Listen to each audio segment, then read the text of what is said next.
I want to just take a second to dedicate this to a really great person who often came to my streams whenever she was able to. Evelyn. You may have seen her name in the chat occasionally and throughout my streams. But Evelyn, I got word from Destra that Evelyn passed away a couple of days ago. So for those of you who knew Evelyn or who remember her name popping into the streams, I just kind of want to dedicate this stream to her. May she rest in peace. And I just kind of wanted to, put that out there. She was a special person, and I want to, give my regards and my condolences to her family. Since I got in VRC, actually really accepted that I'm just straight up asexual. It took me a while to really realize that. Before that, I just kind of identified myself as straight because I guess I thought maybe there was just something wrong with me that I didn't feel that way because it just didn't feel quite right, I guess, that I didn't. And it just took me a while to really accept that myself. Hello, and welcome to another episode of the Sweet Talking Podcast with your host, Nepherti. Hello. It's great to have you, and thank you for tuning in to this episode whenever you may be doing so. Really appreciate you supporting the podcast. We've done a lot of episodes so far, and I certainly hope that you've been enjoying them. For sure. Please, if you are enjoying them, let me know in the comments. That would be really, really cool to hear from you guys. But we have another very special guest, as all of my guests are very, very special, very, very special individuals. And I have the pleasure of talking with Insanity, otherwise known as Kitty. I'll be calling her Kitty for the rest of the night. But yeah, we brought in Kitty tonight to have a chat. This is kind of a long time coming. I asked her a while ago, I'm like, hey Kitty, yeah. Yeah, it was a couple of months. It took a couple of months for her to get back to me, but I didn't push her, but she came to me. A couple? Yeah, a couple of more like 7, 6. I mean, who's really keeping count, right? I mean, I guess you are, but even still, hey, it happened. We got you on, and it's a very, very beautiful, beautiful thing. And I'm very, very pleased to have you on, Kitty. Thanks so much for joining me on my podcast. My very, very, my small, humble podcast. Thank you so much. Appreciate it. All right. So, as we have kind of started doing, and as we've gotten better at doing these podcast things, I want to get the basics about you. So, who are you? What do you like? What don't you like? Just kind of an introduction, a basic introduction about you. You're kind of introducing yourself to someone at a new job or something, or for example. But this is not a job or anything. Don't take it that way. But yeah.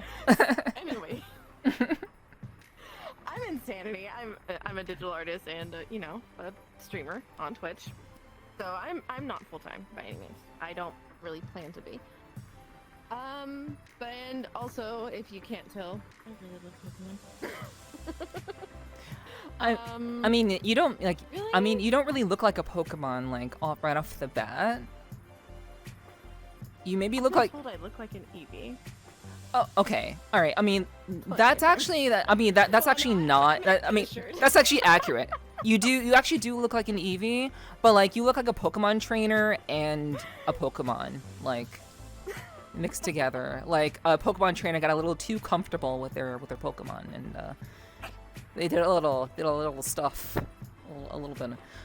But then they created you, and you're adorable. So it's awesome. Apparently. Yeah. That's not really how I thought of it, but okay. Hey. New perspective. That's what we do here. Oh no. There's gonna be jokes about that later. But yeah, go on with your introduction. Oh, Well, I guess I'm in my late 20s. I just do art. I like to knit, crochet outside of here, and whenever I can, just grab a good book. There's not really much to tell, I guess. I mean, there probably is, but we'll get to that later. Yeah. For sure. All right. So, now that we've kind of, people have just some very kind of basic idea. I hope to be able to dig into some of the, the nitty gritty stuff later on, and hopefully, I don't hopefully I don't step on any landmines, but we're gonna have a very, very adult conversation, very mature conversation, and that is what we do here. We have very sweet, understanding conversations about getting to know people and connecting with them. So glad that you're here. So let's go ahead and start with VRChat. So how did you get started in VRChat? Let's just start there. Like how did that whole thing come to be? How did you first hear about it? Well, I know you know Fifi very well. Yes, I do. I have known him since before VRChat. In fact, we actually met watching a streamer called Simply2. Mm-hmm. I know. Eventually, we both got into streaming, and he started streaming VRC. I started joining in on desktop. That's really how it started, and then it just kind of escalated from there. Headset, trackers, everything. It's been a blast. Mm-hmm. And I have not regretted it for a second. Nice.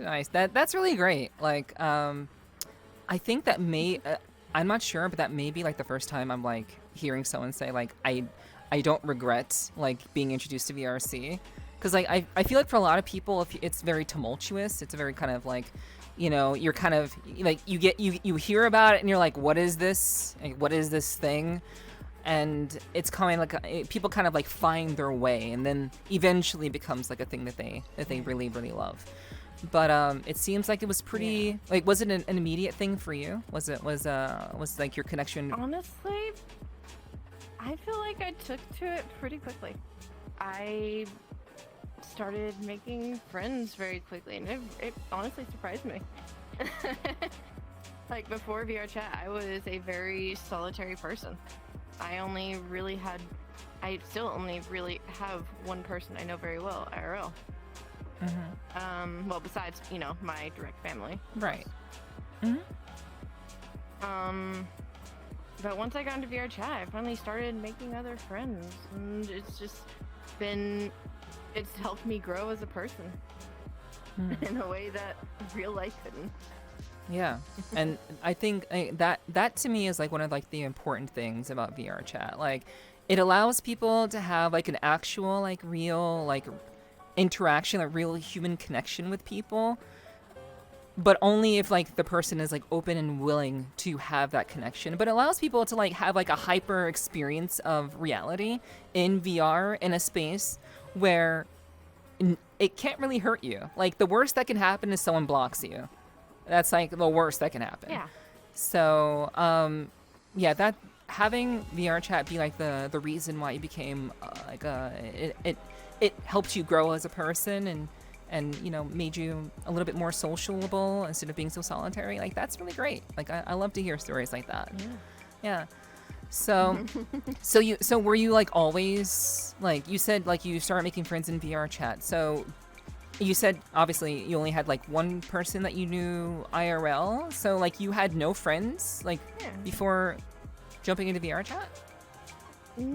Not really. No, I mean, I guess you could say I had friends, but they were more like, acquaintances and still are. I find it difficult to make friends in real life because I'm sort of an oddball when you know me in person. And, people don't really like the oddballs very much. They tend to avoid or just kind of don't understand it. And why would you? And Oh, go ahead. Finish. Oh no, go ahead. No. Finish your thought before you forget. Honestly, I don't even know what I was gonna say. Like, people don't like the oddballs. People don't like the oddballs, and they're often left out. Yeah. Brain fart. It's okay if you don't remember. Yeah, no, I don't remember. Blanking? All right, no problem. So, like, okay. So why would you consider yourself an oddball? Like, let's kind of like go from there. Like, why would you consider yourself an odd person? Like, what is it about you that you consider to be not normal, as people would say? What do you know about different types of neurodivergencies? A fair bit. So I have ADHD. Mm-hmm. It's pretty poorly treated, to be honest. I don't cope well with it without medication. I was not taught methods of coping with it as a child, aside from medication. Right. So that kind of carried on with me to adulthood. So I tend to latch on to things. I tend to talk too much. When I try and tell stories, I start jumping around from A, D, F, Z, B. Yeah, people just, it's kind of a turnoff for people sometimes. But for some reason, here, people find it adorable. I don't know why. I guess that, but you know what? Yeah. I ain't gonna complain about it. Yeah. Like, there's very little reason to complain about people finding you adorable just because of who you are. I guess what it really comes down to is just that people find your personality to be adorable, and it's, I don't know. I get why people. Go ahead. ADHD can shape personalities a lot. Because, like, I'm a very anxious person because of it, and because of experiences in my childhood due to it. And it's just a thing, I guess. I don't know. My brain is. Hey, no, you're doing okay, sweetie. You're doing okay. I swear, you're doing all right. So, yeah, no, it shapes your personality a lot. It's really what I'm trying to say. Okay. So I do want to actually talk a little bit more about your experiences with the ADHD and how that's kind of like how you've kind of gone through maybe stages of dealing with that, and I think that would be really interesting for people to find out, for people who may be trying to escape the pill popping aspect of it and find a way to kind of I still haven't even escaped that. Okay. I'm still learning to cope with it. All right. But still, I think that would be interesting. I think because I didn't actually know that ADHD was as common as it was. Like, I never really quite knew that or understood that. Honestly, I was honestly very lucky to be diagnosed as early as I was. Because being a female child, that was uncommon when I was a kid. It was primarily something associated with boys, like hyperactive boys, not the, girls who just read all the time like I did. And that's I would really like to learn more about that, because it just seems like it just became a thing. Like all of a sudden, everyone I knew all of a sudden just had ADHD. I was like, what? it was very much kind of a weird, unexpected turn of just especially when I got involved in VRChat. I didn't quite know how common it was until I started interacting with people in VR, and that kind of changed my perspective a lot. Honestly, I feel like VRChat is a place where people with neurodivergencies can thrive more than anything, because we have our things that we, for people with ADHD, there's so many different things to focus on at once. That's what our brains just thrive on, just a bunch of different things, and then the ability to just get out when things get overwhelming. and we can just kind of we can do what we want, be what we want. It just satisfies all those little dopamine craving parts of our brains. Okay. Yeah, I definitely want to talk a little bit more about that. Like not too far into the future, but I definitely want to talk more about that. So, but for now, so VRChat ultimately helped you become a more well-rounded person, a more sociable. You made more friends because you found more people who were like you. And how long have you been doing VRChat for? Probably early to mid-August last year. Oh, not very long. That was when I started really joining in with Fifi. He started just, pulling me into raves, like, Redacted, raves, and other DJs, like Turquoise. I both of them. And I just started, meeting people from there. And some of the people I've met, I never thought I'd be as close to as I am now. It's crazy. It's crazy how things change in just 9 months or so. Yeah, just about.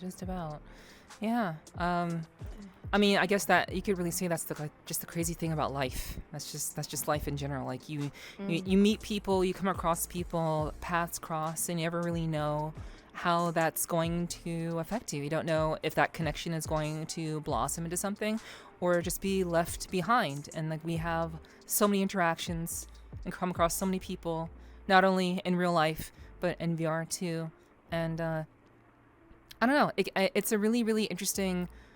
VRChat gives people a way to have that social experience in a very fast way. I've talked about this. I've talked about this on other podcasts. But the idea of it being VRChat being a hyper reality in which we can experience reality and interact with so many people at such a high rate, and we can either grow with them or ultimately kind of they'll fall by the wayside. And that's just what life is. And you never know how things will kind of turn out after, just a couple of months, just doing your thing and just being you, and things happen. It's pretty cool. Life is interesting like that. I honestly didn't expect to just, there are people who I now just consider to be family. And that I really didn't expect. People and Tico, they're big brothers to me, and amazing brothers at that. Yeah, because you're only a child. Never really. Well, no, I'm not an. Actually, okay. We're not on bad terms. We're close and never have it. Gotcha. So having people like them is amazing to me. Can you repeat? I couldn't be more grateful for them. Mm-hmm. Can you repeat what you said before? Because you said you weren't an only child. So can you repeat what you said before? I'm not an only child. Right. And you're not. So how many siblings do you have? It sounded like you thought I was. I have one older brother. Okay. Yeah, that got cut out. Yeah. So I want to make sure I heard and people heard. Okay. Cool. Yeah. All right. So you've only been doing VRChat for not even a year, and can you share what it is about VRChat that made you stay? Because obviously there was Fifi bring you in and exposing you to different social circles and all that, but for you personally, what was it that really helped you to kind of figure out that this is something that I want to do? This is good for me, and I'm going to keep doing this sort of thing. Honestly, it was the people I met along the way and just feeling safe interacting with them. It's something that I don't really experience much in real life, because people are always right there, and it's so. I have very high anxiety in real life. So it's hard for me to interact with people. But then here, I can just hide behind an avatar and just really be myself. Without the anxiety, I mean. Okay. So, well, I guess for the most part, I do get the anxiety every once in a while, but it's not as bad. okay. Can you explain what makes, like, I could probably figure this out, but I'm gonna ask you, so I'm not just assuming. Like, what makes interacting in VRChat different from reality? I know we kind of I touched on it earlier, but I want to see, like, I want to get more of your answer. Yeah. You can be whatever you want to be. You can hide behind an avatar. You don't have to worry about how you look. Just you don't really have to worry about body language, because no matter what you do, somehow it looks fine with an avatar. So you can be like weird, or you could, if you want to, you're like fidgeting a lot, you can just put down your controllers. Nobody will notice. And I fidget a lot. Like me doing this with my hands, that's like kind of a fidgety thing I do. So would you say it's the idea of being behind an identity that isn't your real life one that makes it easier for you? Or is it like just being in a VR space in general that makes it easier? Is it the avatar, or is it the atmosphere for you? I think it's the avatar that makes it easier for me. Interesting. Because like I said, I don't have to worry about my appearance, which is a major worry for me in real life. Okay. So, can you talk a little bit about, like, if you don't mind, I want to hear a little bit more about where do you think the anxiety comes from? Where do you think the anxiety stems from? The anxiety, honestly, the ADHD. Okay. Because when you have it, you grow up with all these little weird habits that people don't like. I got bullied in school for some of these habits. And you learn to mask those things. You learn to hide behind a mask, not like this, of course, but like mentally, emotionally, like just your outward behavior.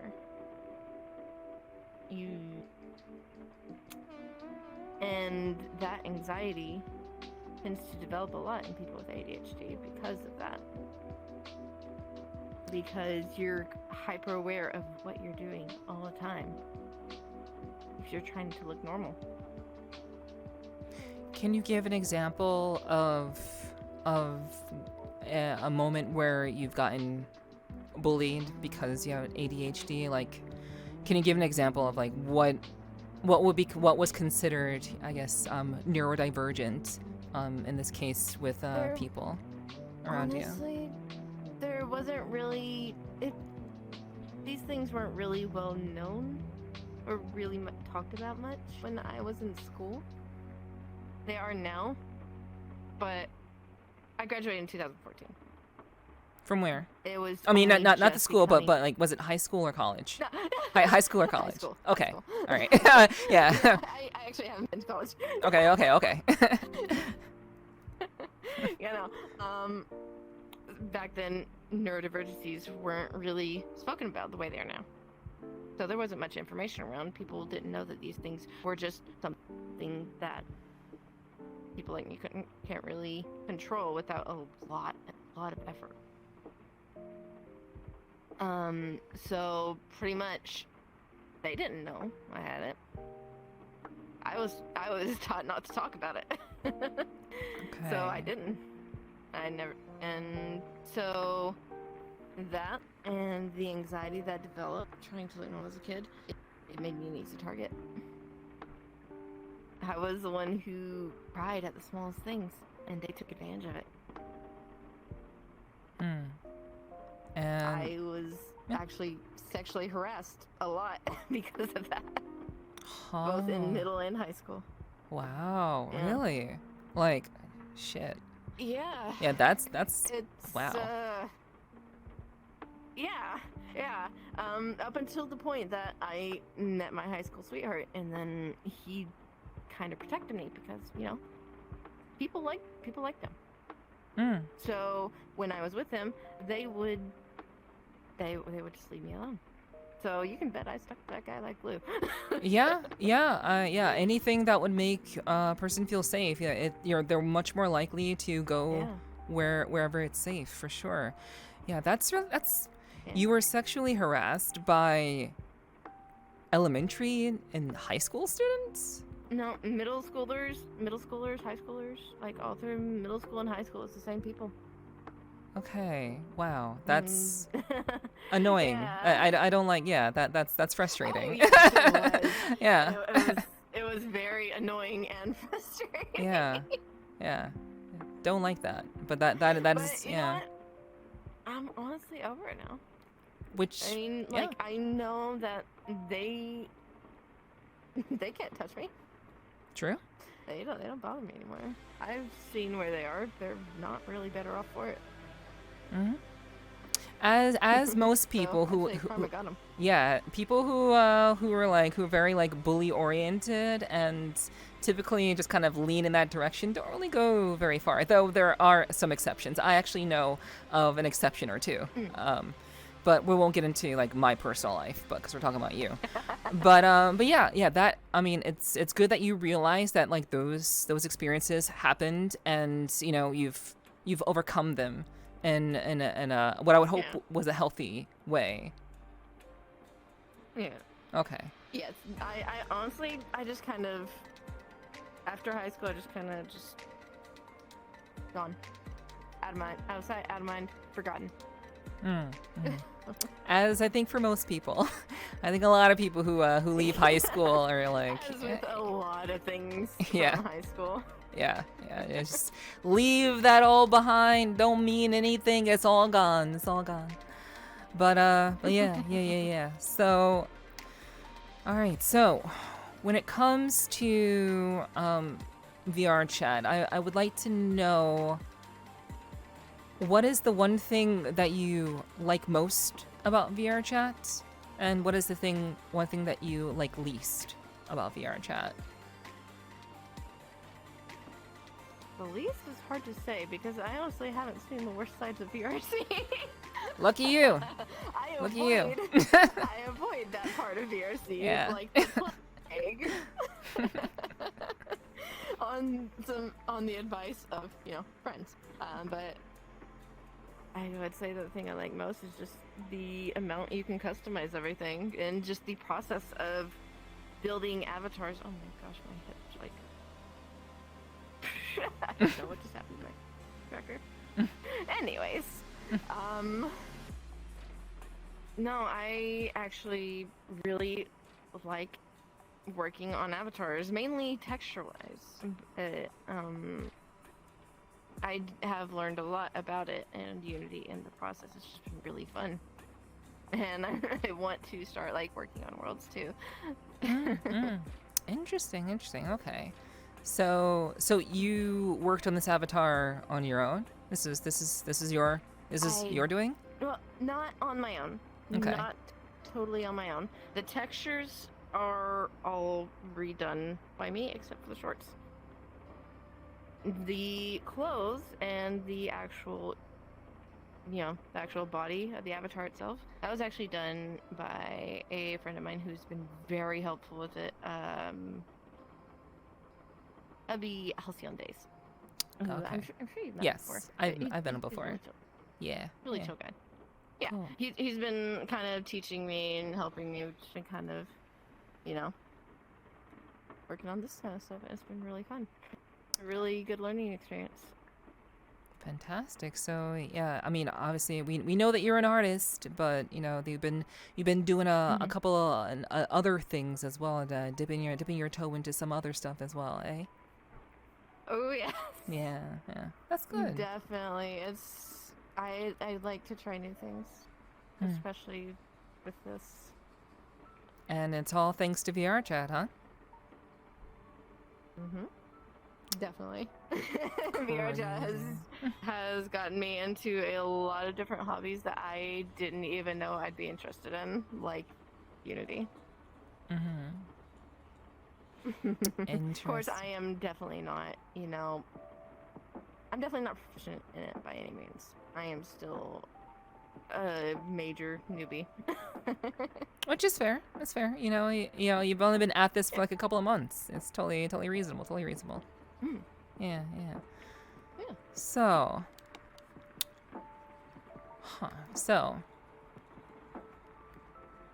there's nothing bad about VRChat. You got nothing to criticize about it. I have had a couple of negative experiences, but honestly that's mainly due to my refusal to use the personal space feature, because I like seeing people's avatars and I like having that physical interaction with my friends. I don't want their avatars to disappear on me when they try to come up to me.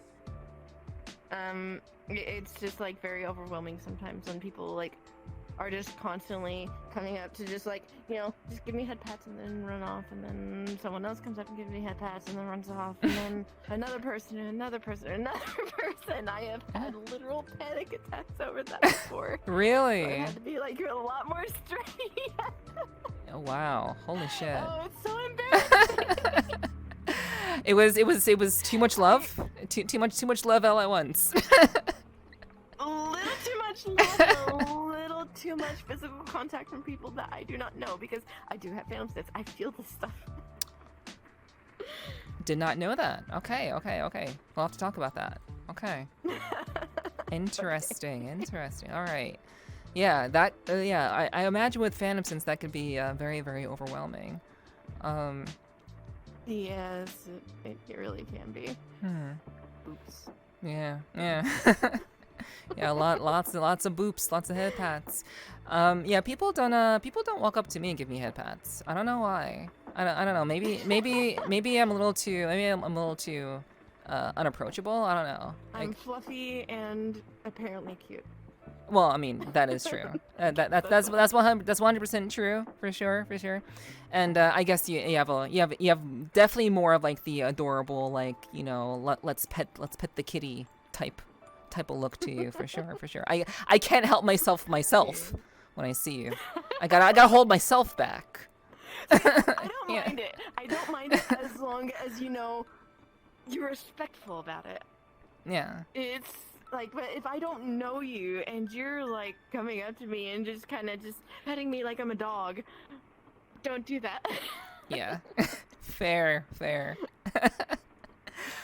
So, all right. Yeah, which is totally understandable, especially if you have phantom sense. Very, very understandable.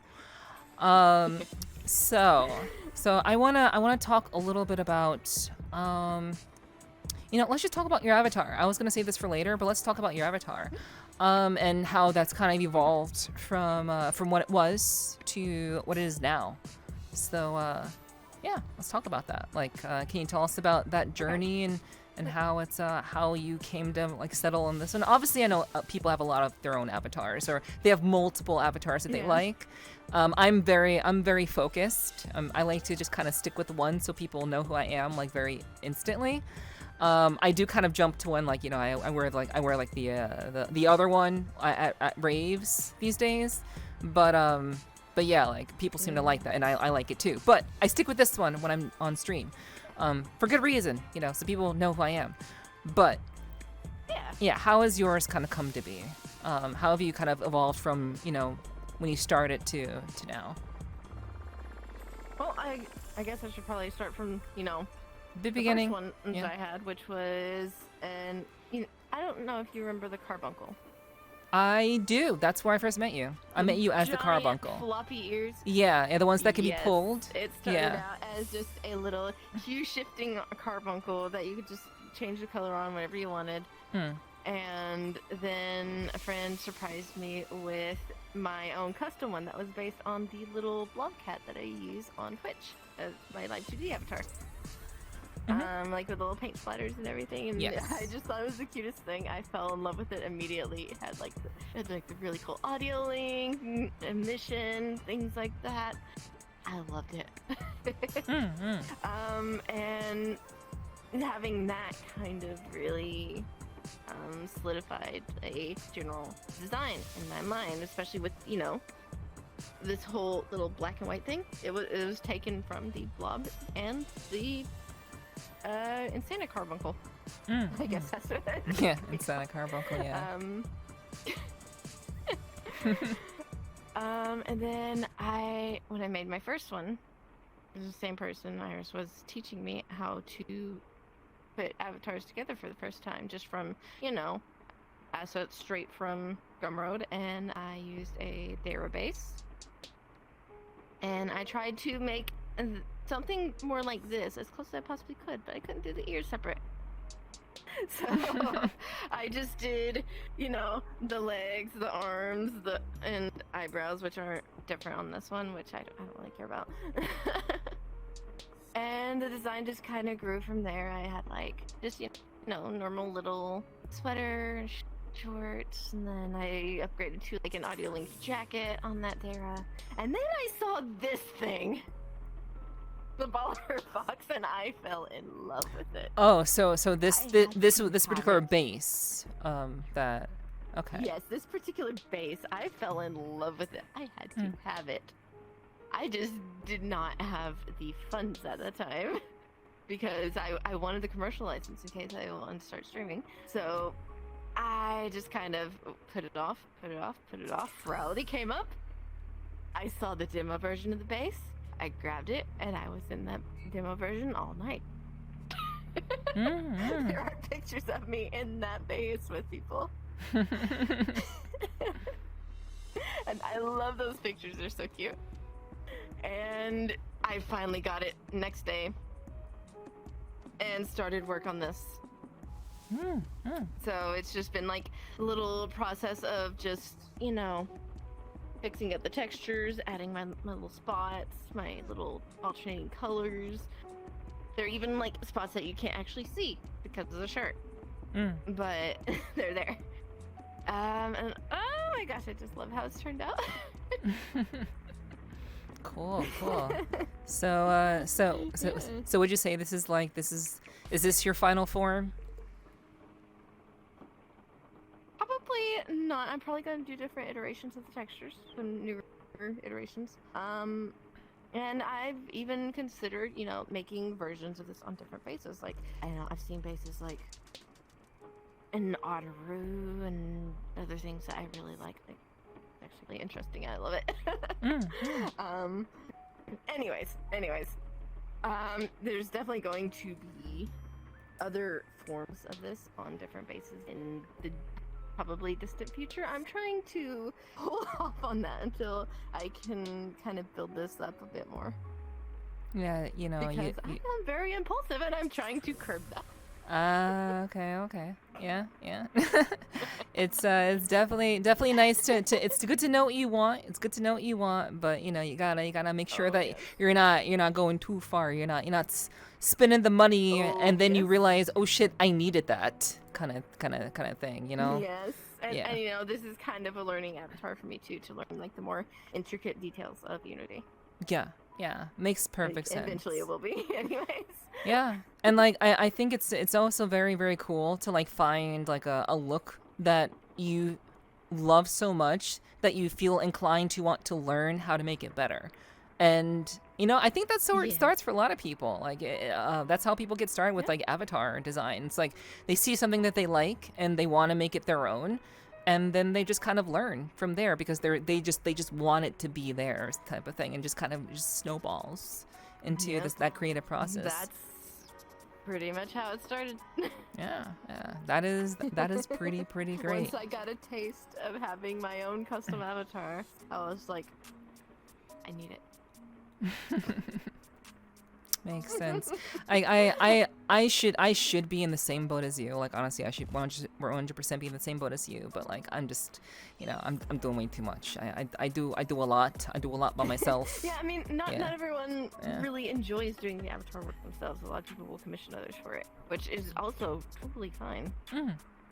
Like if you're not up for for things breaking, you have to fix them. Then, as I've been told, then that's a good route to go. Yeah, absolutely, absolutely. So, but yeah, this is like it's kind of, I've tried to remember like all of the different forms that you've had, and I've obviously like I've known you since Carbuncle, so like it's just like you've had multiple forms, but like I would say this is definitely the most iconic of looks for you. It has become apparently very iconic for me. I very rarely go back to the others now because I feel at home in this one. It's I don't know, it's just become me.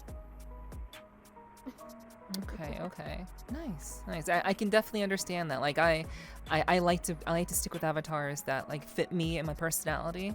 And I think I kind of instinctively am pretty good at that. Like I think everyone in their own way. I've been told with every avatar I've had that it's very fitting for me. Even the faces that I've just kind of tried out just for the hell of it, I've been told they're very fitting. Apparently a lot of avatars are just really fitting for me.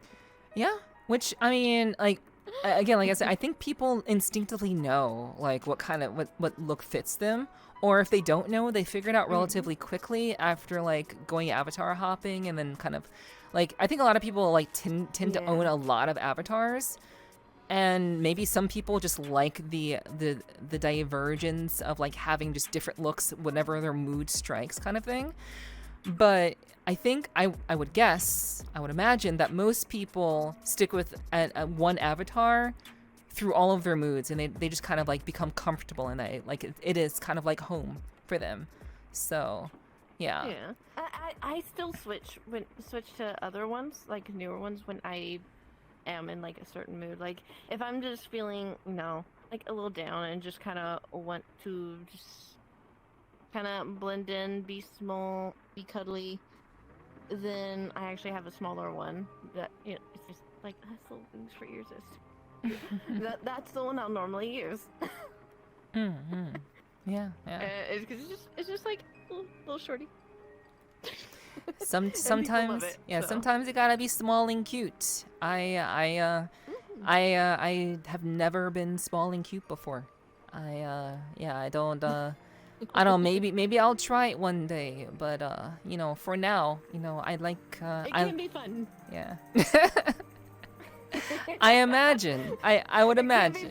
Just be careful because people will want to pet you a lot. And that's part of the reason I went a bit taller. Yep, makes sense. Like I said earlier, like I don't think I'm not fluffy enough for people. I mean, I'm fluffy in other places, but those aren't the places that people can like. Ears are pretty fluffy. Yeah, the ears are nice. People like the ears. People like the ears a lot. That is true. And the tail. Very fluffy ears. The tail's pretty great. Yes. Yeah. Yes. No, I think you're plenty fluffy. Well, thank you.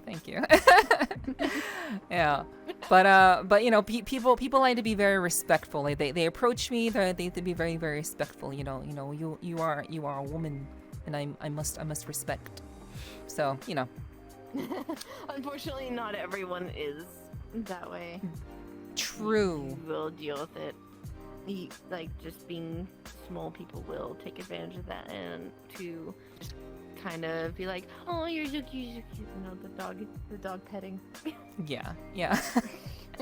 I try not to do that too much. It's improved lately. Yeah, like I even ask people nowadays, like, can I pet you? Because like I don't even know if like these are people that I know. Like I ask people that I've known for like a while, like, can I pet you these days? Because like even though I know a person, I still feel like maybe I don't feel like being pet right now. Maybe I don't want to be touched right now because phantom sense and all that. Yeah. But yeah, let's talk a bit about let's talk about phantom sense. Why not? Let's talk about it. Okay. Yeah. Yeah. So phantom sense. How long have you had it? I don't know exactly. I just know I first kind of noticed it when So one of the people I know, they have this thing they do with their little index controllers, and they just kind of do that when they boop someone who are used to anyways. And they were doing that to me a lot. I was just like, every single time, I would get like this little tingly feeling on my nose. I was just like, that is so weird, but it's kind of cool, but still weird. And it just kind of kept like developing from there around my face. Like people would start like petting, like, you know, my cheeks, my head, things like that. I would actually, you know, have that same sensation. And it continued, you know, from there. Shoulders, arms, things like that. It's just, I didn't even know it was Phantom Sense until one day I was just kind of in a world, you know, talking to people, and someone was like describing what Phantom Sense actually was. And I was like, huh, I have that. And it's really become a whole thing. Like, I have it down, like, from, like, okay, this is going to be a very weird thing. Okay. It's something that I recently discovered was possible. What? People touch my ears. I feel it. You feel like at the top of your head? Where the ears is would be, not on my actual ears. Right. That I mean that makes sense. And the tail too. The tail. Yes, and it is weird. I didn't know that was possible. It is the weirdest thing. It's so cool, but it's so weird. And it still kind of just freaks me out sometimes because I don't expect it. When I'm like looking in a mirror, I see someone come and touch my ears, I just feel this like tingly, disembodied feeling. Does it work when you do it to yourself? No, I cannot cause Phantom Sense on myself. Only others can. Interesting. Okay. I don't know if that's a common thing like across everyone, or if it's just, you know, like a lack of sense on my part. I guess I don't know how to phrase that exactly, but you know, I have it down from like from the tips of my ears, at least in this avatar and in a couple of avatars, all the way down to my toes now. Jeez. And so it's developed very quickly since I got this avatar, because it's like, right. It feels like it feels like you. Yeah, from like what I've learned about it, like the more comfortable you are in an avatar, the more likely it is to develop or continue developing. So as I've gotten more comfortable with my avatars, it's just kind of grown. And I've become very sensitive to it. Interesting. Okay. So it is. Like, how long from when you first realized it to getting it throughout your entire body? How long would you say that took? Like from the moment I first like kind of felt a little tingling in my nose, or yeah, when I realized it was actually Phantom Sense. Yeah, from the point when you mid-November-ish. And then I recently realized it was down to my feet, like maybe 2 weeks ago. Interesting. Okay, so and I found out about the ears and tail slightly before that. Interesting. Okay. All right. Yeah. Wow, that's really fascinating. This is gonna sound like a weird question. This is gonna sound like a very strange question, but were you hugged a lot as a child? Oh god, that is a strange question. I mean,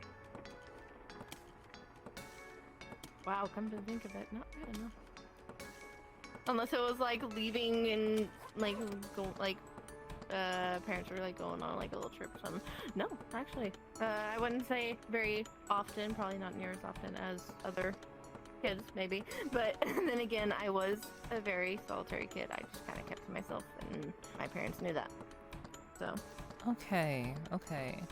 Because like I'm trying like through like talking with people, like every time I have a new guest on, I like to just kind of, I want to pick their brain and kind of pick their life experience, because like there are people who just don't have it. There are people who don't have phantom sense whatsoever, and then there are people who just like instantly have it, like immediately. They just have it, and yeah, you just instantly fucking had it. Yeah, basically, like from the first time I got into a headset, yes.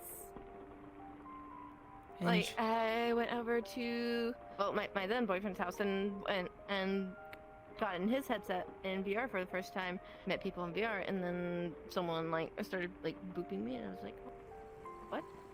Oh, huh. Yeah, I didn't even have my own headset yet when I first discovered it. Yeah, that's super interesting. So, because like I would say that like I because I asked you the question, I'll answer the question because it was a very kind of weird question. I was not shown much affection as a child, so like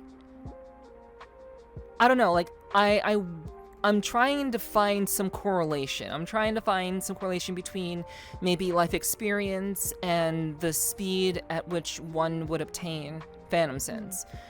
And it seems that there's no correlation between how affectionate parents were towards you as a child and how much they weren't. There doesn't seem to be any correlation with like, you know, past experiences in that regard, which is interesting. I would like, I know people who really want phantom sense and who just have it very minimally or not at all. Yeah. Like, and I know that they're like very comfortable in their own avatars too. So it's just like, what is the difference? Yeah, I want to know the difference too. That's interesting. Yeah, like, and these are the kind of questions that I explore, like when I do these interviews. Like, I want to get to know people, obviously, but like, you know, there are so many fascinating people who use VRChat, and because of that, like, I think there are a lot of interesting questions I'd like to get answered. Like, where does phantom sense come from? What correlation to one's brain experience or life experience causes that to be the case? You know, why do people decide to be mutes? Like, those are questions that I'm trying to answer, as, you know, I am fortunate and I'm fortunate enough to have people on the podcast. So, you know, those are, you know, doing a little, like, you know, just a little bit of digging there. Yeah. Clever way to do it, though. Yeah. I'm very curious. But people should know this already. They should know this already. You know. I mean, you do look like a cat. Cats are kind of inherently curious. Yeah. Yeah. And I have these green eyes. You know. To me, they signify greed. Oh, hey, to me. So do I. Yeah. For me, they signify greed. For you, they may be something else, but for me, they signify, you know, just like the desire to just kind of learn and be curious and just like, I want to know all of the things. Tell me all of the things. I want to know everything, kind of thing. So yeah. That's cool. Wow. So you had it immediately the moment you first had your first experience. Yeah, pretty much. So I was honestly really shocked about it. You're okay. So you were shocked. I was just really shocked about it. Yeah. Yeah. So let me see. Like, from what I can tell, when it comes to phantom sense, obtaining it or experiencing it comes from just like the ability to disassociate from reality and completely immerse yourself in the moment, in the space. So like your brain doesn't process that this is a false space. It processes it as if you were in reality, outside of VR. And I guess so. Yeah, like there's no wall between one's processing of reality and VR. It is like all the same. There's no difference. Yeah, and you do have to be very careful to not let that boundary between, you know, VR being, you know, just VR and its own reality. You have to be careful not to let that boundary get too separate. Or just too, I guess, blurred, really. Maybe. Why do you think that? Because it makes going back to reality a kind of depressing experience, let's be real. Okay. Go on. I have found myself being sad when I have to get out of VR at some points, and I've been trying to cut back on my VR time because of that, because I'm trying to keep that boundary. But also, like, all my friends are in VR, and I just kind of have to balance that a bit better. And that may be, like, I have been very stressed lately, so I've been kind of retreating to VR in my downtime a lot. People do need to be careful of that. It becomes addicting. Yes. 100%. That is also a behavior that I've observed with many people who use VR. They spend an exorbitant amount of time in VR to the point where they spend the majority of when they're not having to be forced to engage with reality, they're here. Because there's just something better about being know a lot here. Of people like that, and yeah. Like I'll just kind of do my own thing, outside of VR a lot. But then, like, later in the evening, here I am. Or if I'm just in a particularly bad mood, I'll just hop in VR and just go find some friends, just, have fun. So VRChat has become your medicine for, like, oh yeah, okay. I wouldn't say. Okay. Actually, yeah, go into that. Like, like, how do you, like, you say that it's important to keep the distance, the boundary. So, Yeah. so how do you find yourself using VRChat these days? I guess more just to have that social interaction with people and just be with all the people I've met since I started it. 'Cause, I don't know, it's just like a big family here. I love all the people I met. I'm not, like, I want to spend time with them so much. And something. it's I think it's a pretty magical thing, to have so many, like, precious people that you've met, in this space. And, like, does being in VRChat do anything for you psychologically? Like, how is it, I guess, assisting with you and coping with reality? I think it's actually helped in a way, in that I've found myself able to be more social in real life these days. I found it easier because I have that practice here in a safe area. Where there's really no consequence if you embarrass yourself, whereas in the real world, in my job, you humiliate yourself, you probably lost a sale. Like, I'm in sales, I'm just gonna say that it's probably not a very fitting job for me. Don't worry, I've done sales before. It ain't good for me too. I'm not good at it. Oh my gosh. I'm not good at it. Despite me doing the podcast, you would think, but no, I'm fucking not. I'm bad. I'm bad. Yeah, like, it's just not a fucking thing that I can do, like, believe it or not. But yeah, I get it. I've done it before, so totally understand. Oh my gosh, don't even get me started on it. That job stresses me. Oh yeah? Yeah. Stressed me out too. Hi. But so you said, like, you made a very good point earlier about how being in VRChat has helped you transfer those skills that you've gained in VR to being able to apply them in real life.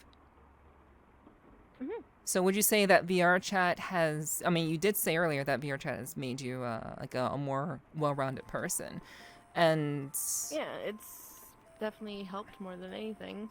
Yeah. Even if maybe sometimes I do spend a bit more time than I should here, it's overall been, yeah, far more helpful. And oh gosh, there was one more question that I wanted to ask with regards to that. So, well, I guess I forgot it. That's unfortunate. I hate when that happens. Oh no. Yeah, I guess it wasn't. If you remember it, just ask. Yeah, I definitely will. Yeah. But yeah, I think that's wonderful. I think that's like. Oh, okay, I remember. What? Yeah, what is it about? Like, would you prefer? I guess how do you prefer being in, like, do you like, obviously you like VR, being in VR a lot, and reality isn't really all that exciting, but you engage with it because you have to. So if you had the choice to spend most of your time in VR and not engage with reality, despite being someone who, you know, believes that there should be a, there's, yeah, I mean, it's, Tico and I talked about this, like, VRChat is essentially an Isekai. We're essentially in a game, experiencing social experiences in a fucking VR experience. It is essentially an Isekai. It is true. That is what we are doing right now. It's nuts. It's so meta. It's crazy fucking meta. But yeah, like, what would you prefer? Like, is reality, do you find value in reality? Or would you find your time in VR to be more valuable? And I'm not just saying VRChat. I'm not just saying VRChat. I'm saying VR in general. That is a really tough question, honestly, because, like, of course there are, you know, important things to it, like things that you can experience in real life that you can't in VR. But also, VR is basically just no stress. It's a tough choice. I don't know if I can really answer that very well. Okay, so the reason why I ask is because, like, it's very, very, I think people, like, there have been so many like good experiences, so many positive experiences that people have had, and positive changes to their psychology and their approach to reality because of them being in VRChat, like what's happened with you. But I think it's important to note that you have these you can have very similar experiences in VR, specifically in VRChat, than you can have in reality. Though you are kind of protected by the fact that you're in a VR space, there's still like mental and psychological experiences that you can have, like having an experience of like having a not so great conversation with somebody that you met in VRChat and it just doesn't go well, and then you feel bad about it, and then you're out doing your job in reality and you're thinking about that person that you hurt in VRChat. So I'm trying to figure out like to you, like, what would be most, like, because there are a lot of similarities, like there are good things in both, but what would you find to be most suitable for you? Is do you think reality should be prioritized or VR if you had the option? If I had the option, probably VR, just because of all the friends I made. Okay. Like, honestly, reality for me is a little just kind of too much a lot of the time. So you'd only want to engage with you'd only want to engage with reality to, like, eat, go to the bathroom, maybe sleep. Pretty much. If that was an option and I could do it, like, no consequences, hell yes, I mean, sign me up. Okay. Interesting. Okay. So, gosh, I'm stun locked because I'm trying to formulate a question off of that. A bit stun locked. So,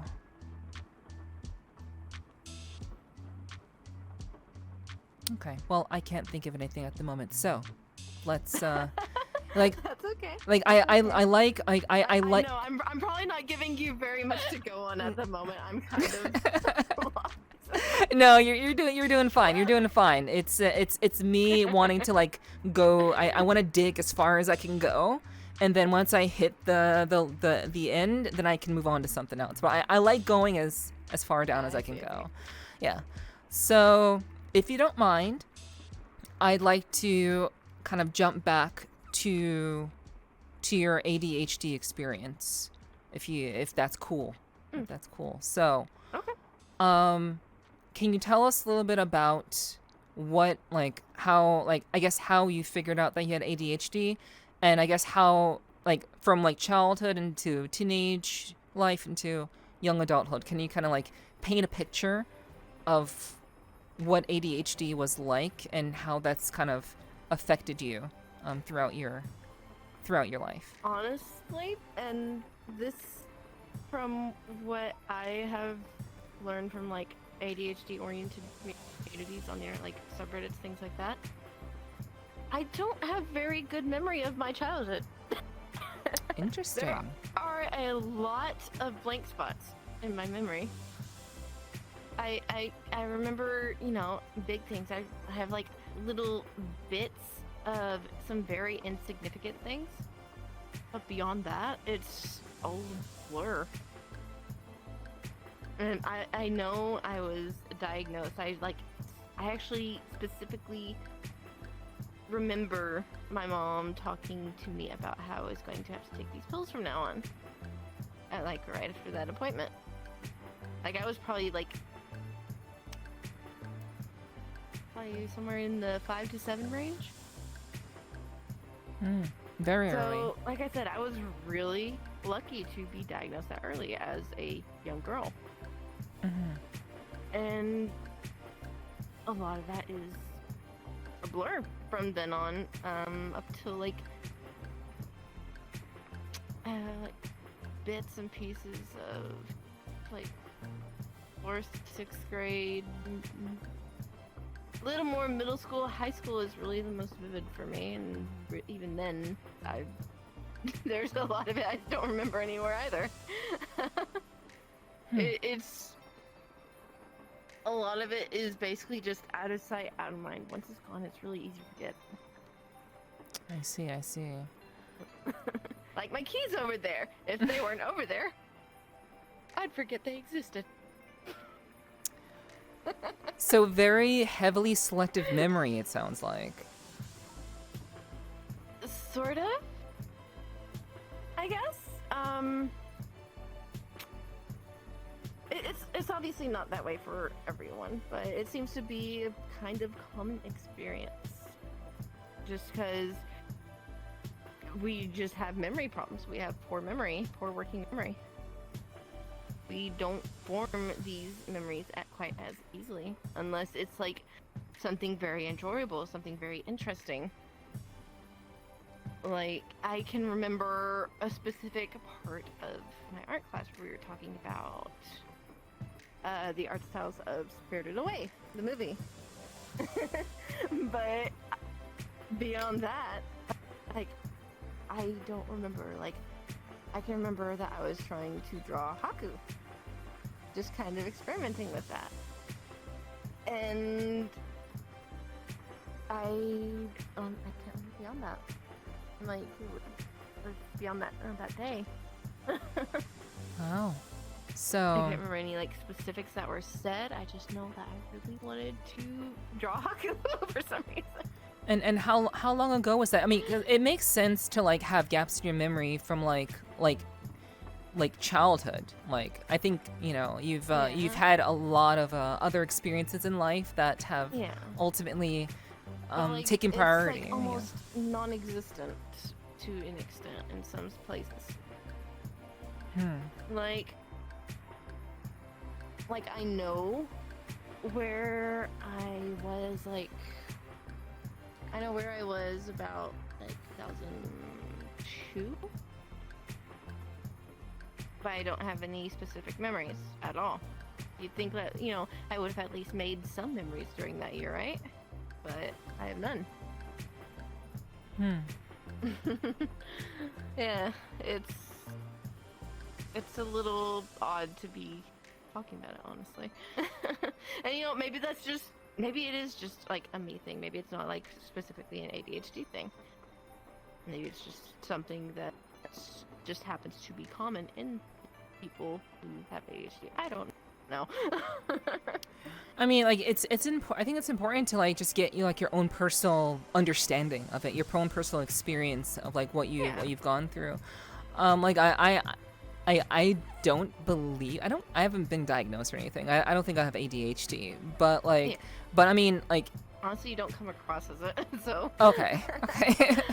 But yeah, I'm pretty. I get pretty hyper focused on things, but like I can think of a year, and I won't have very specific memories of that period of time. Like if you like choose a random year, like I think it's normal to not have any like key memories of that year, because.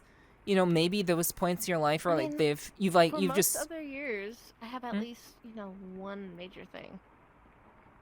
But are they more the more ones? It's just like I don't even have little like. It's just totally blank. I don't have even like the smallest thing. And like, is it like, are the memories that you're able to recall, are they more recent? Or from the past? Like, are you able to recall more recent things or more? Definitely more recent.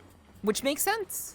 I think that's reasonable. Like, I think your experiences as a young adult would be much more poignant than the ones when you were in high school, when you know you were being bullied and such. So like that to me checks out. But again, I don't know. And also, you know, brain is also more developed than again. Another thing to consider is, brains develop differently with ADHD. Like there is physical differences in ADHD brains that can be seen on like MRIs. So who knows what's actually different? Right. Yeah, I've not been given the opportunity to have my brain examined, though I would really like to have that. I'd like to know. That would actually be really cool. It would be very cool to know like what's why am I the way that I am? Like little weird things going on in there. Yeah, cause like I know people That would be quite the experience. It would like people say that you think that you're weird. Yo, I'm fucking hella weird. Like I'm very, very weird. Like to do what I do and to be the kind of person I am, I'm very, very weird. Like I mean, I guess if you spend a lot of time in VRC, you're kind of weird by default. True. True and real. Yeah. By default, we're all we have our own brand of weird simply by the fact that we are here, for sure. But you know.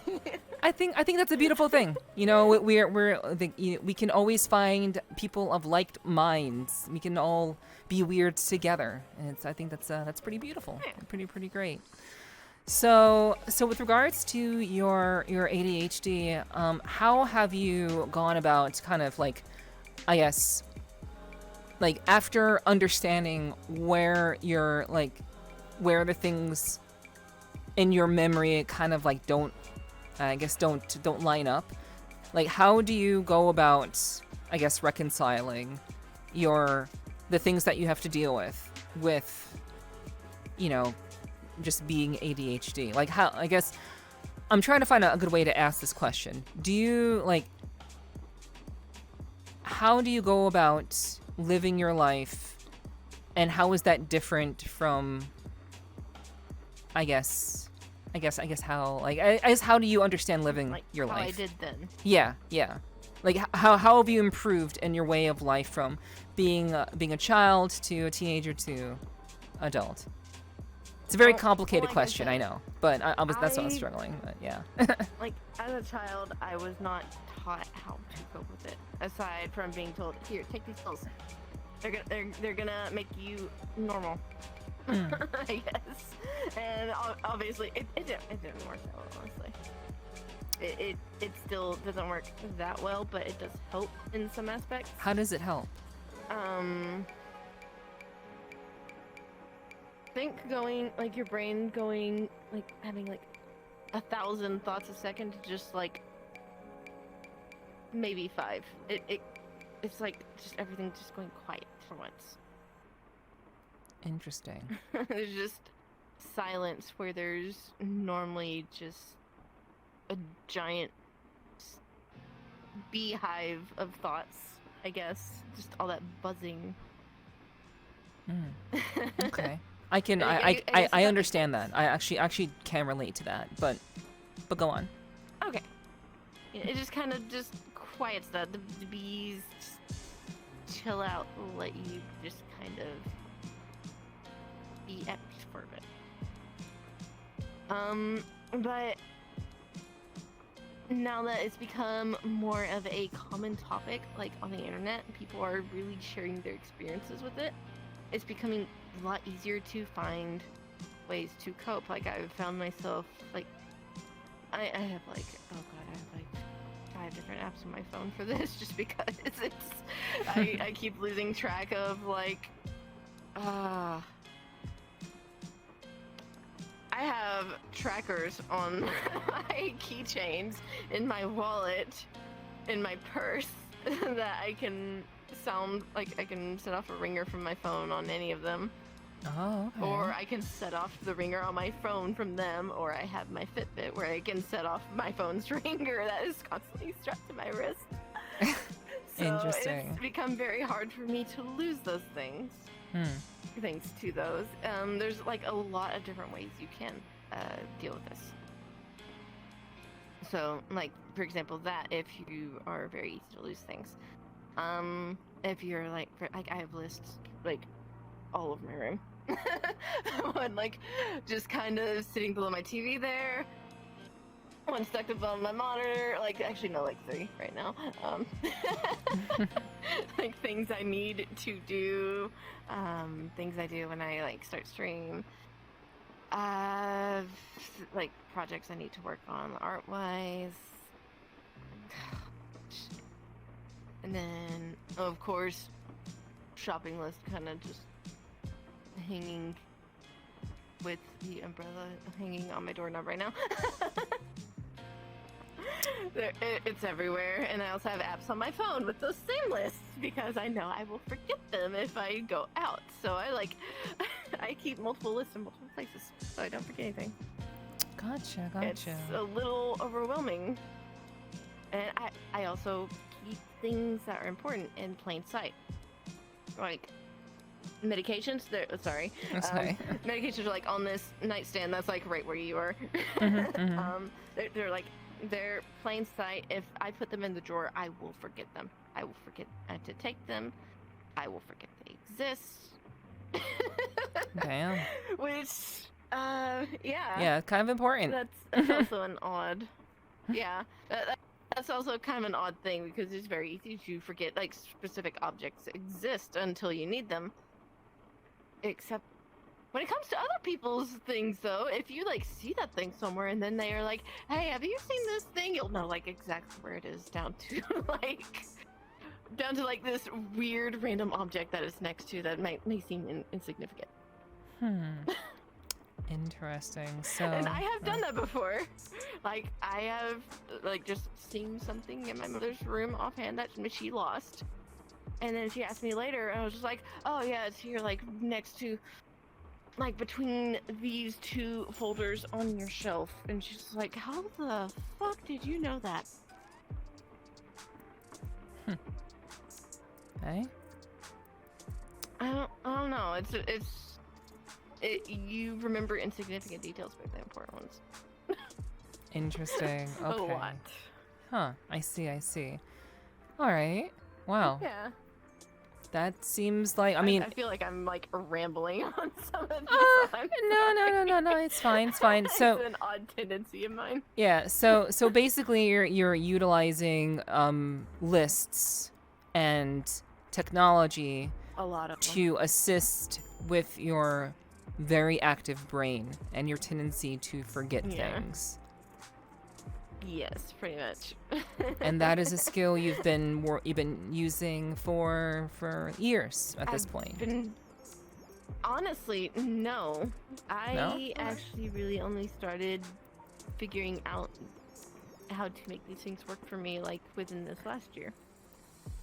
Interesting. And what brought that along? Yeah. Yeah, what changed? Just I don't know, actually. I just stumbled upon like a bunch of new resources on ADHD. I was like, maybe I should try these things and just see how it goes. And it's just kind of started to stick after a while. It's very difficult to form new habits, but it's starting to stick finally. So it has been helpful, like just kind of. So you just decided one day that I'm tired of having to struggle with remembering things, and I just want to like. Yeah, I'm tired of having to struggle where other people don't. I feel that. I don't like feeling stupid. I don't. That's basically it. Yeah, I don't enjoy my it. entire life. Yeah. Just feeling, stupid because sometimes I just can't handle what should be the simplest thing. What is the simplest thing for some people? But then for me, it's like just this monumental task that just feels overwhelming. So yeah, like anything that you can do. Oh, go ahead. Yeah. Oh, like even like I said, simple things that seem like monumental tasks. Even something as simple as doing the dishes can be something that's just like, I walk in there to do the dishes, I see like a sink full of dishes that's like completely full. I'm just like, just the windows shut down noise in my brain.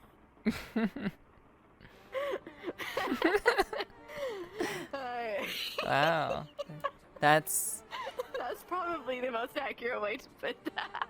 interesting. So like, Yeah, that is a common thing of ADHD's. I believe it's called executive dysfunction, where you're like, you know you need to do something. You recognize that this needs to be done. Is very important, but the moment you look at it, your brain just won't allow it. Interesting. Huh. Yeah. So how do you do the dishes? How do you get them done? It takes a lot of like this kind of reasoning with myself, I guess. Like, you gotta do this bullshit. Go.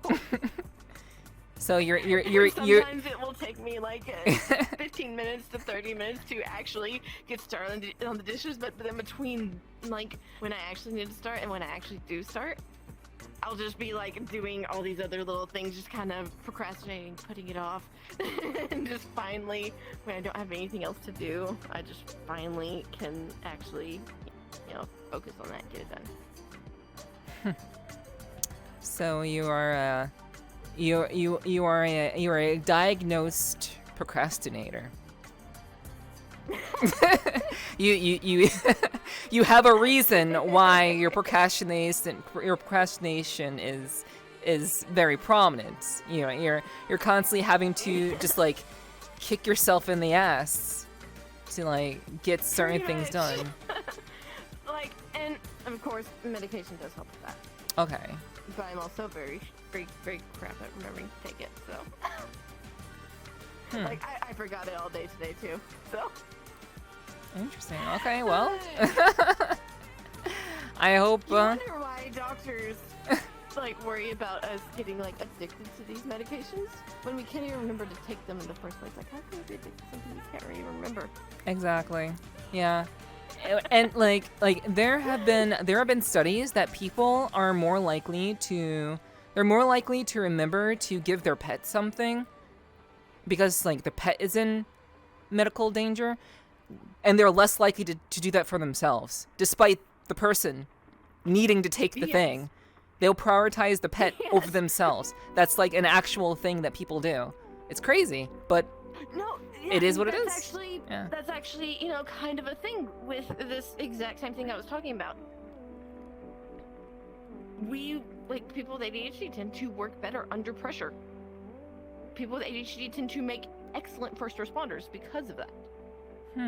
We tend to think very clearly in emergencies, which you probably wouldn't expect, but, adrenaline, dopamine, that's what the dopamine is what our brain is lacking. Adrenaline gets the dopamine going, and dopamine helps us focus, and it's just like laser focus at that point. I have been in some very tense situations where I have been able to just actually react correctly for once in my life, and I'm just like proud of myself for that, I guess. Yeah. Yeah, it definitely seems like it's. I used to work. Oh, go ahead. In an ER where, I was about to say, I used to work in an ER where these things kind of happen sometimes with the particular job I had. Right. So being able to react like that really did help when I was there. And what got you into sales? Wanting a full-time job in insurance so I can actually afford my medication. Gotcha. Wow. Working in actual emergency room did not give you insurance? What? I was PRN, not full-time. Yeah, so some weeks I would actually have like a ton of hours, and other weeks I would have like next to none. It was really just based on need alone, and that's it. I see. And yeah, I definitely say that, going into sales is definitely not worth it. Hey, a job's a job. A job's a job. I've been there. It's rough. I should have stayed part-time work. Honestly, I was so much better off. Really? It's that bad? Yes. It's that like, I mean, the money like decent at least? Oh yeah, I was getting, I was getting a decent amount of hours with, decent pay for the area. It wasn't huge pay, but I mean, I'd say I was getting close to what I'm getting now. So honestly, I probably should have just stayed and just paid for my own appointments and stuff. Hey, you live and you learn. Hey. Oh yeah. We make our choices and then we gotta live with them. Not unless I'm desperate. Yeah. Yeah. But I mean, it seems like you're doing pretty well, managing this difficulty, this thing that you've lived with your entire life. You found ways to navigate around it, and I think if anyone was like concerned about like how they can potentially do better. Actually, can you like recommend like an app that maybe that you use just in case someone may be like looking for something like that in case they're dealing with ADHD? Okay, so this is actually one that might actually help a lot of people. Alarmy. A lot of people will like just kind of just swipe their alarms away, not even think about it, maybe not even remember swiping them away. Yeah, no, this thing makes you solve puzzles before the alarm will turn off. It gets your brain going. Yep. You can even like set it so you have to scan a barcode, like go set it to the barcode of your toothpaste, so you have to actually get up and go to the bathroom, scan that barcode to turn the alarm off. Wow. It can be very helpful for just kind of getting myself awake, because I have a very hard time waking up. Okay. Interesting. Yeah, so it's called Alarm Me. Alarm Me, yeah, just alarm with a Y tacked on the end. Oh, Alarm Me. Okay, I thought it was like M-E. Yeah. Okay, so it's with a Y. Gotcha. All right, cool. Mm-hmm. Yeah, so maybe that'll help somebody. Maybe it'll help somebody like it helped you. So yeah, and like you can even set it to take pictures of things. So hey, go take a picture of your medication. Take your dang medication. Before you can shut the alarm off. Annoy yourself into doing things. Sometimes you gotta. Sometimes you gotta do what you gotta do. Whatever works, whatever gets the brain, that kick in the ass, you gotta make it happen. So, you know, we all have our ways. Hey there, Nepherti here. Twitch continues to be super sus, and YouTube continues to smack me with copyrights on all the music that I play on my streams. So you know what? I'm really, really excited and super fucking nervous to finally be launching my Patreon at patreon.com/Nepherti. What is Patreon? It's a way for you to subscribe and support me with custom rewards that I came up with myself.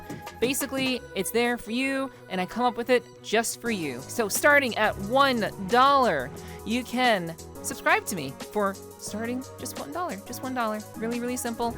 And there are 4 tiers currently. There is the head pat tier, there is the snuggle tier, the huggle tier, and the snuggle tier. And obviously, as you go further down the line, the tiers get higher and higher, but the rewards, I think, get sweeter and sweeter. So I just want to let you all know that this is a thing that I've actually launched. I'm really, really excited to do it, and I'm hoping that you guys will be willing to support me, and I'm really, really grateful to all the support that I've gotten. If you want to know the details of why I am doing a Patreon, you can find that out at the About section on the Patreon page itself. You can read that all in detail if you want to know the full-on details. I didn't want to bore you guys with the details. That's not relevant. But I want to let you all know that this is here and that it's there for you. So let me know your thoughts about the rewards. Please check them out. If things go well, I'll be adding another reward for most of the tiers. I already have something in mind to add on if things seem to be going really well. And I might even add another tier if things get super, super out of control. I may even add another tier, which I haven't really considered, but I definitely have wanted to add another tier if things go super, super well. So at the end of the day, what I do depends on you guys. So whether you can or can't afford to support me, I really am always, always grateful so much for you even watching this in the first place, for you liking, commenting, subscribing on YouTube, and enjoying my free content that I put out, free of charge for everyone to enjoy. So once again, that is patreon.com/Nepherti, and I am really excited of what we can hopefully build together. Looking forward to seeing you there. Bye. So let's talk about something that I'm sure you're kind of like excited to talk about. Let's talk about your art. Let's talk about you being artsy. So yeah.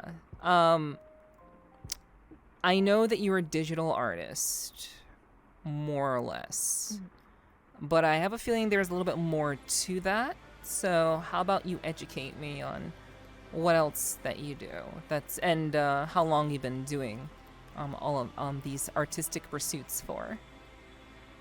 Well, I don't really do much outside of, drawing and, I guess fiber arts like yarn, like knitting and crochet, which I don't really have much time to do that anymore, unfortunately, so I just have like a whole stash of yarn just over there staring me in the face. Shelf. Oh my god, I need to do something about that.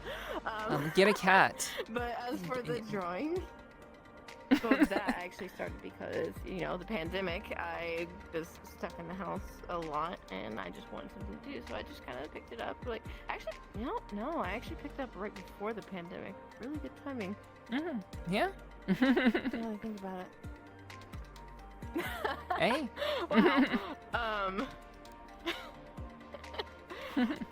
But as for art itself, actually, high school, I was talking about like the art class. A lot of my most vivid memories from high school are from that art class and the art club. That, or I guess choir, which was just kind of like a bleh. No, that's definitely not that's definitely not really an interesting thing, I promise. Oh, what you being able to sing? Just choir. I haven't been able to since I had COVID. So. Okay. All right. Anyway. Yeah. I don't think people knew. I don't think people knew that you had some skills. It's not something many people know. But art class was my favorite thing ever. Mm-hmm. I was in it for almost all 4 years of high school, I think, except for the very last year. And I think I replaced it with robotics that year. But I don't know, I just started like kind of emulating like, you know, more classical artists at that time. Pop artists mostly. Mm-hmm. Which I don't remember any specific names anymore. But it just kind of grew from there. Like right around the end of high school, I got my first drawing tablet from my dad, and I only had like a little laptop. I call it the crap top now because it is kind of crap. And that was the first thing I started digital art on. Around that time, I was actually involved in a Minecraft community that had a lot of digital artists in it, and that's kind of where it all started. I had like these people who could, you know, push me to kind of start drawing, like try and improve, and it was honestly kind of shit at the time, just put it bluntly. Normal. To be expected. But it developed pretty well, as you can see by the art I've done recently. And that was honestly some of my first major experiences on the internet too. And it just kind of went from there. I went from Minecraft to discovering the furry fandom for the first time. Thanks to a friend from that community, Mm-hmm. who's actually very dear to me still. And I started doing, you know, furry art for the first time, which also started out really kind of, I don't actually have much of that available to me anymore, so I couldn't possibly show anyone anymore. Okay. It's probably somewhere on the internet, honestly. I just don't know where. Fair. That is fair. We've all done a little bit of stuff that we can't find anymore. Yeah. Yeah, I wish I could. Some of it was like actually kind of adorable and made for, like, some of it was for that particular friend.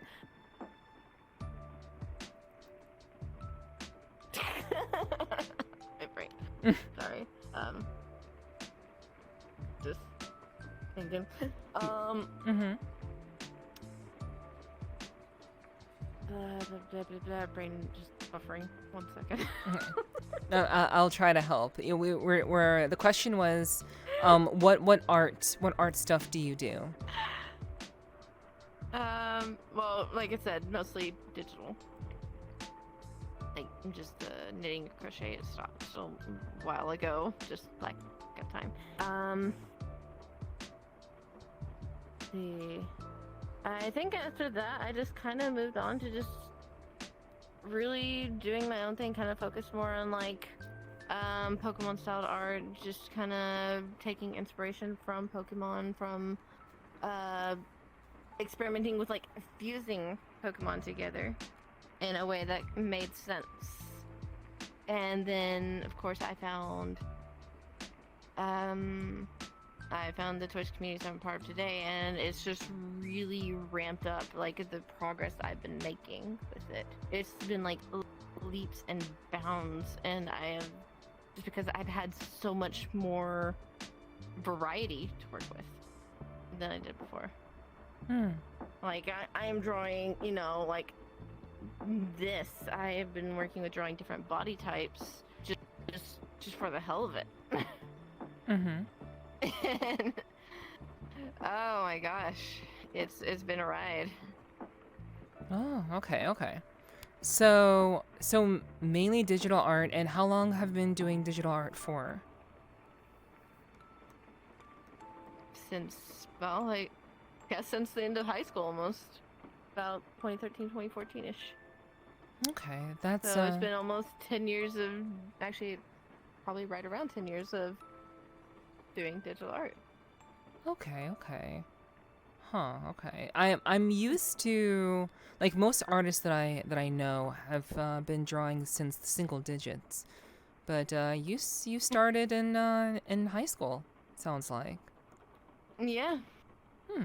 Yeah, I did. I actually wasn't very interested in it aside from like maybe coloring books when I was younger.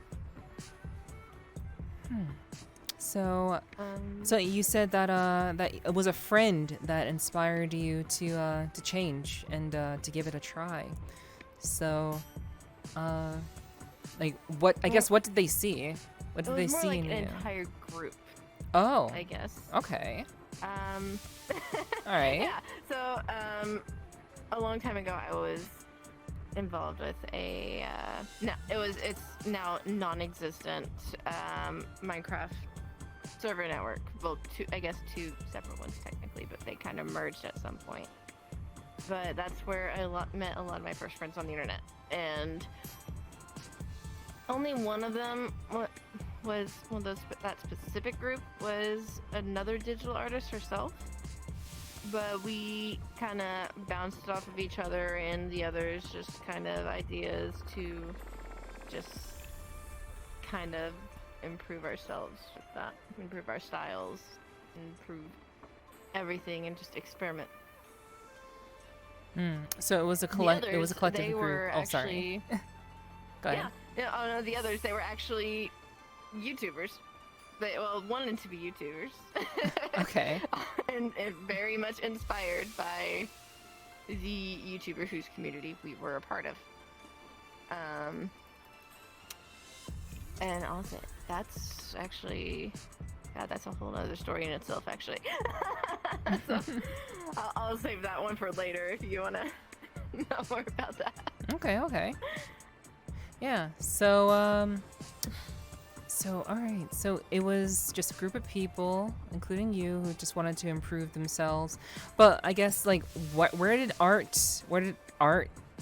get, like, and, like, how did that come into play? Because it seems like you weren't doing any of that before then, but I don't really know. It just kind of did. I just kind of was like, I want to try this one day. Hey, Dad, do you like have a drawing tablet I can borrow and just try this? He was like, oh, here's one from the office. You can just have it. I used it for like one thing, never touched it again. Wow. So I got a little lucky on that. It was like a little Wacom bamboo tablet. And yeah, the classic. It was kind of not the best thing. It's not. It I remember that. Still worked. It served its purpose. So art was just a thing that you chose to improve yourself on, even though you had no experience with it in the past. Yeah, pretty much.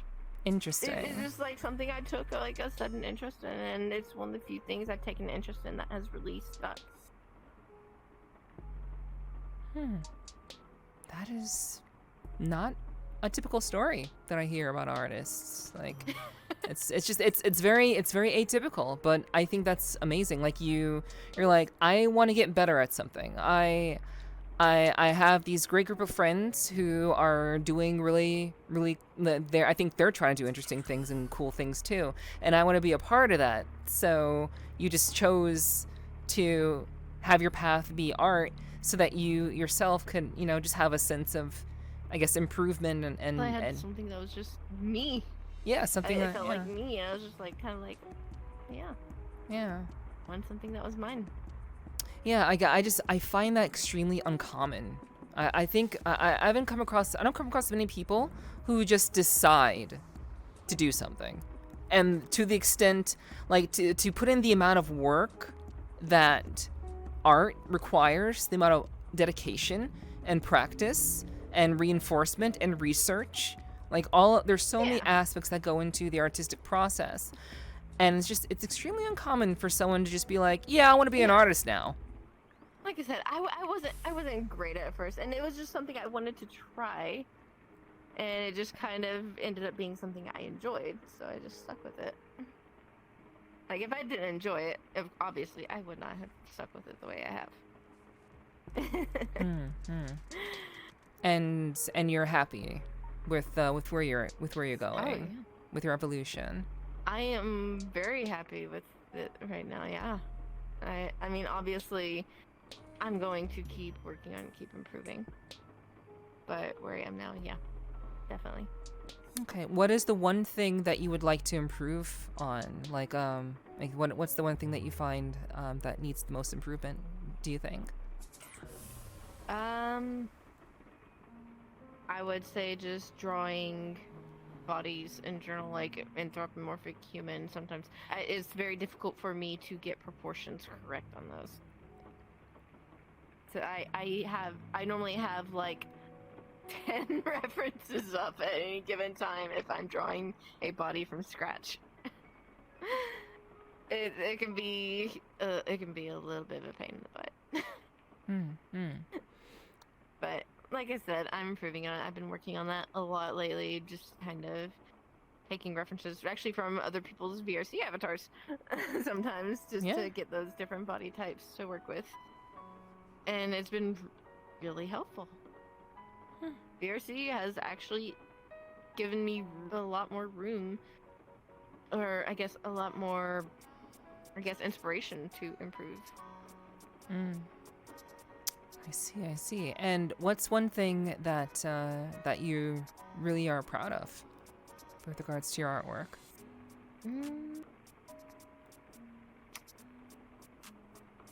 I guess I'd have to say the more toony stuff I've been doing lately, like with the little Pokemon drawings I've been posting, like the little, I guess the Spyro one, the Appleton one that I posted recently, things like that. I really like doing those little toony things. I love how they turn out every time. It's just fun. I see. Interesting. Like, and I suppose that can be our little segue into the furry community, because it seems like your improvement in art is directly linked to your discovery of the furry community. Would you say that's accurate? Honestly, yeah. Yeah, I would. That was where I really started to work on things other than, like, when I first started, I did a lot of Minecraft related art, and obviously there's not really much room for detail in that. It's just a bunch of blocks. But once I got into the furry community, it was just like, it just opened up a whole new thing. Like, the first character I designed, well, I guess not that I designed, but it was a design that was kind of given to me that I kind of built on, was actually a hyena. And I know before stream I mentioned to you that I laugh like a hyena all the time, and I'm not sure how people find that adorable. I never drew that comparison personally. That I never compared that, but I don't think you've been around to hear me like actually really go. Okay. Maybe I'll get one out of you tonight. So my first character was actually a hyena, which I get a lot of teasing for, just because I guess there's things about hyenas that aren't exactly. I'm gonna stop there. Hyenas actually are pretty complex creatures. They yeah. But and they make those little laughing noises about everything when they're like, well, not really about everything, but like particularly when they're like nervous or anxious or whatever, and that's something that I do. Other people have recognized I do. Like, there's a particular laugh that I do that people can recognize that as me being, nervous or uncomfortable, and it's actually let people intervene on uncomfortable situations on my behalf when I didn't have the courage to. So I'm really thankful for that. But yeah, that was my very first, I guess, OC in the furry community that I ever had. It was just a little, magma volcano based hyena design, like just kind of black with like flowing orange hair. And that was where I really started like developing my style, was with that particular character, just constantly like drawing and redrawing and redrawing again until I felt comfortable with that design. Then I started like kind of branching out, but not like, you know, not quite as intensely focusing on other people's characters the way I did my own, obviously, because it you know, it's my character. Right. It's gonna be the one I want to focus on. But once I started kind of branching out and kind of became more comfortable with unfamiliar designs, I ended up doing a few commissions of like headshots of people's characters, and I was really happy with the style at the time. I guess I still am for, you know, the skill level I was at. But I also just didn't feel like I could be where I could be. And you think differently about that now, I suppose? I mean, no, it was really good experience for me. Especially now, some of the stuff that I'm doing, some of the stuff I'm working on. It kind of gave me a sense of how, like, the anatomy of, like, you know, anthropomorphic bodies, once I really started trying to focus on that for the first time. Mm-hmm. And then I finally got to a point where I was trying to draw humans, which, yeah, I actually went kind of in reverse to most people on those things. Most people, like, would start out drawing, you humans know, people. first. And yeah. then if they found the furry fan, they would go into furries. Yeah, no, I went the opposite. I just went with what I wanted to draw, and that's just how it kind of went. Let's see. So yeah, I started doing, you know, the Pokemon art after that, and yeah, that's kind of going off the whole furry topic though. So I mean, it's still relevant. All right, so all right. Well, I'm gonna ask the question because I gotta ask the question because, you know, we're at where we're at. I gotta ask you the question. Would you consider yourself a furry? Yes. Okay. Instant yes. Okay. I don't even consider a bad thing in any context. It's one of the most loving and accepting groups of people I have ever had the pleasure of being a part of. So I've certainly observed so much diversity. Yeah, I've so much diversity within it. It's hard not to accept people with it. It's hard for other furries not to accept you. Yeah. I've definitely observed the positive qualities of people who are in the furry community, and, you know, the people who I've had the opportunity to be friends with, like you. Like, it's very, very clear that, like, there's definitely something good. Definitely something good there. Nothing. Of course, you know, there are the bad apples, but I mean, in any community, they are there. Yeah. Yeah. Every fandom, every community on the internet is going to have those who are doing, you know, bad things. They don't represent the community, though. Exactly. It's good to discern the people who don't represent, you know, the positive aspects of a community, because that does not, you know, if the majority is positive, it's definitely important for people to recognize the differences. 100%, definitely agree with that. And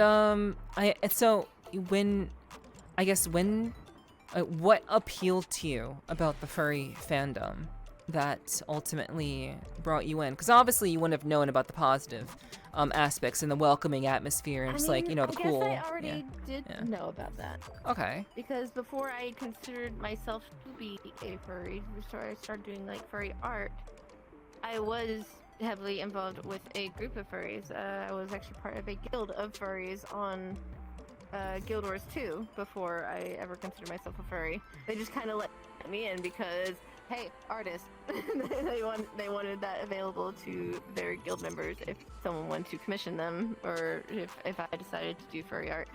And you know, my best friend at the time, who was also, I guess, an ex-boyfriend, but irrelevant story. Right. He got me involved in that community, and it was a really fun time. And that's when I really started seeing, like, up till then, I had only seen, like, you know, the parts of the furry fandom that the internet had memed on. That just kind of gave me a whole new perspective on the fandom. Just being involved with them as a non-furry. Gotcha. And so, I guess, what is it? What was the appeal when you first, like, what was the appeal like when you first interacted like before with I them? even saw those. Right. Yeah. Before I even saw that Yeah. side of it. I guess the designs, the art. It was very eye-catching, very cool to look at, very cool to just kind of go and see all these things that people would come up with. Like, there were, like, all these different types of dragons people had come up with. Like, one particular that I really loved to look for art of is something, like, called Dutch Angel Dragons. They were one of my favorite things. See, there's all the custom species people make that are just extremely creative. Just kind of really started like drawing me into the artistic side of the furry community.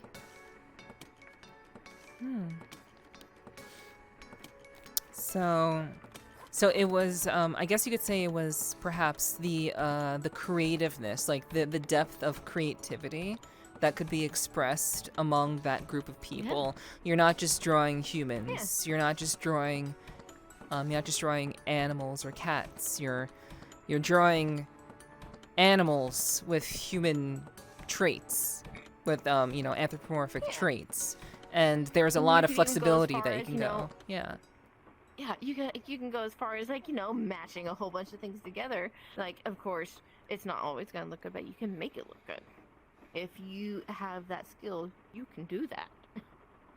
Which was a very interesting thing for me, because I was seeing, like, cat-fox hybrids, or fox wolf dog, like a whole bunch of different things mixed together.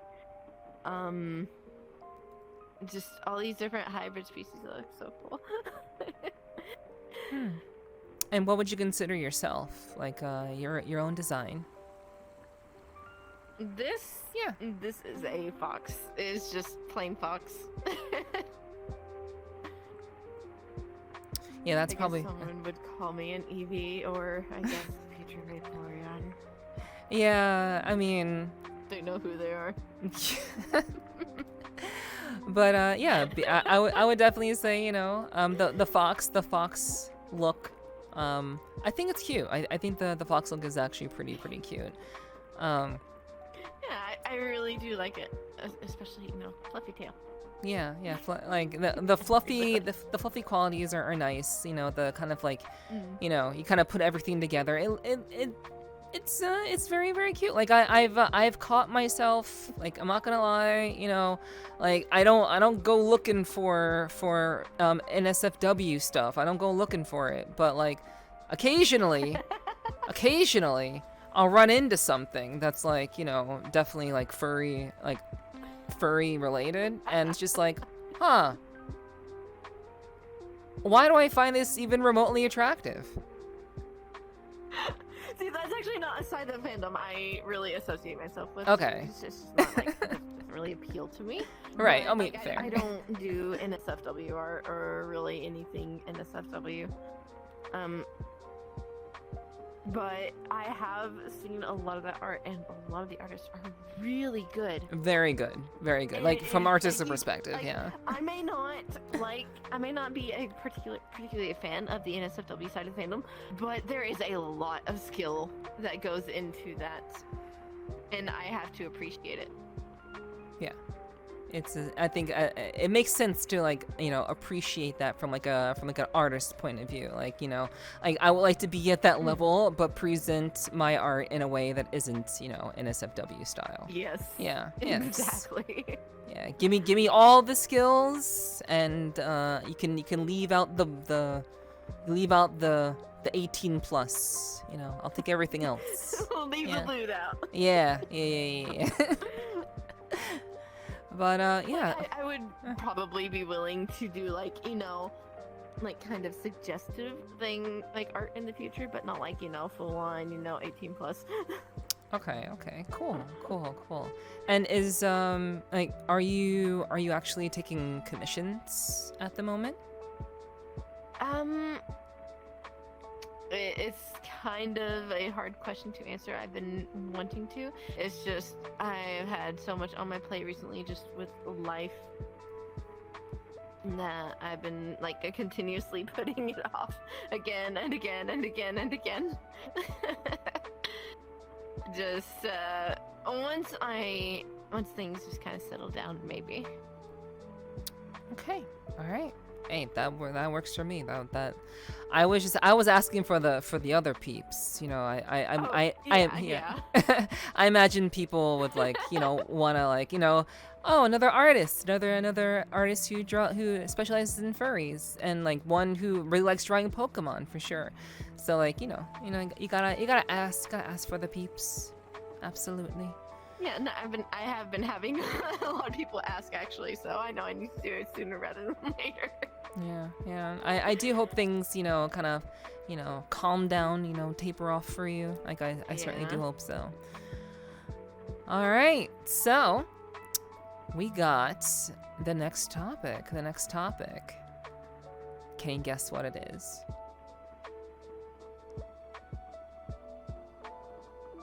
The way you're kind of, pausing there, I feel like I can guess. But I might be wrong, so go ahead and tell me. We're gonna talk about your love life. That's what we do here. We gotta talk about it. We always do. Unless I'm told otherwise, we always gotta talk about it. So let's get into it. We'll talk a little bit about it. It will be a very, very mature conversation. We're both adults here. That's what we do. Yes. All right. So, first question. Are you single or taken? Yes, I am single. Recently so, but I am single. Okay. So, that is news to me. All right. So, we're going to move on from that and continue on. So, now that you're single, what do you feel makes a good partner?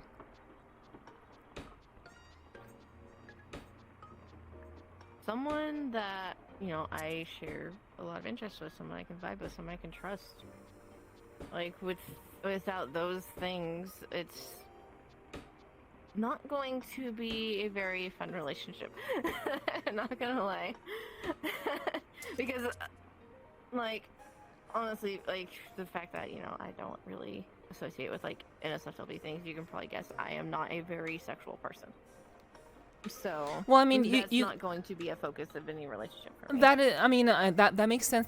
But like, you can be like, not be into NSFW stuff and still be into sexual things. But I mean, it just makes the correlation is more clear cut when you're not into NSFW stuff, but you're also like just leaning towards is it like asexual for you?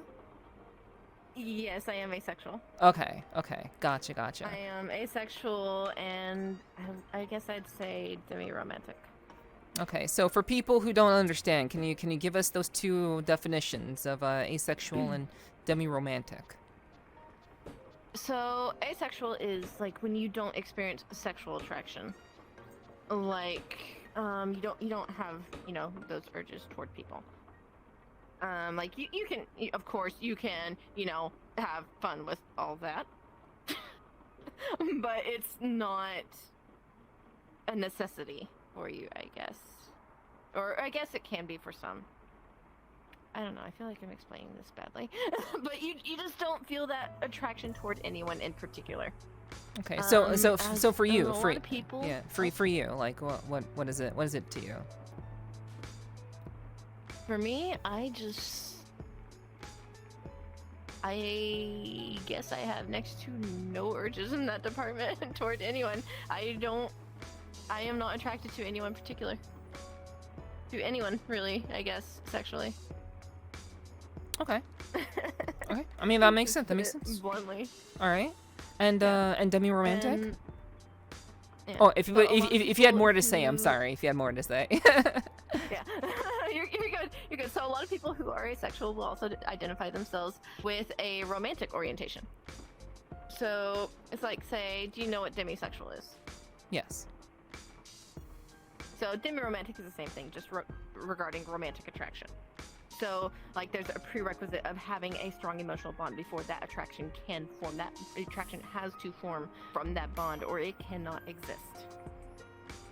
So like any person that I have, of course it's not guaranteed to happen. So like any person that I have like a very strong bond with, at some point, maybe I could develop a romantic attraction to them, but it's also not like guaranteed.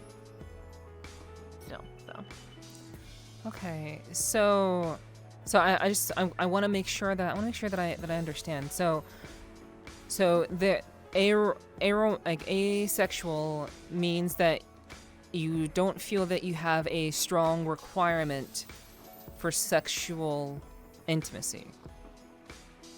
Yeah, at least in my case, yes. Or I don't, but like, it also just means like I'm not attracted to anyone in particular. Like someone who's straight would be sexually attracted to only women. Someone who's bi would be sexually attracted to both men and women. I'm just not sexually attracted to anyone. Okay, and I guess how does that affect your experience with I guess what does, like, if there's no attraction sexually, which, you know, for what it's worth, I will say, for what it's worth, sexual attraction does not have to be a requirement, not even for people who are asexual. Yeah. So like sex is a lot of very sexual people, honestly. okay. I mean, I think that's normal. I think so. Let's just put it out there. Guys are typically very, very sexually driven. They like the physical stuff. Yeah, let's be real. Yeah, that is what it is. It's very common. There are exceptions, but it is very much common that guys in general like the touchy-feelies. They do. So, like, with that in mind, I guess how does that, like, how are you, like, what is the priority when it comes to attraction to you? Like, how does one feel close? Like, if you want to feel close to somebody, what does that look like for you? Like, yeah, what does the closeness with someone look like for you? And how would a person know? Like, in what way? It can be platonic or romantic. Doesn't have to be. You can talk about either if you want. I'd like to know both if there's a difference. I don't know. I guess since we're talking about love life, I guess focus more on the romantic aspect of things. So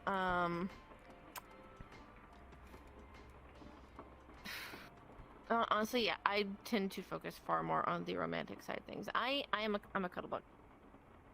People know that about me by now.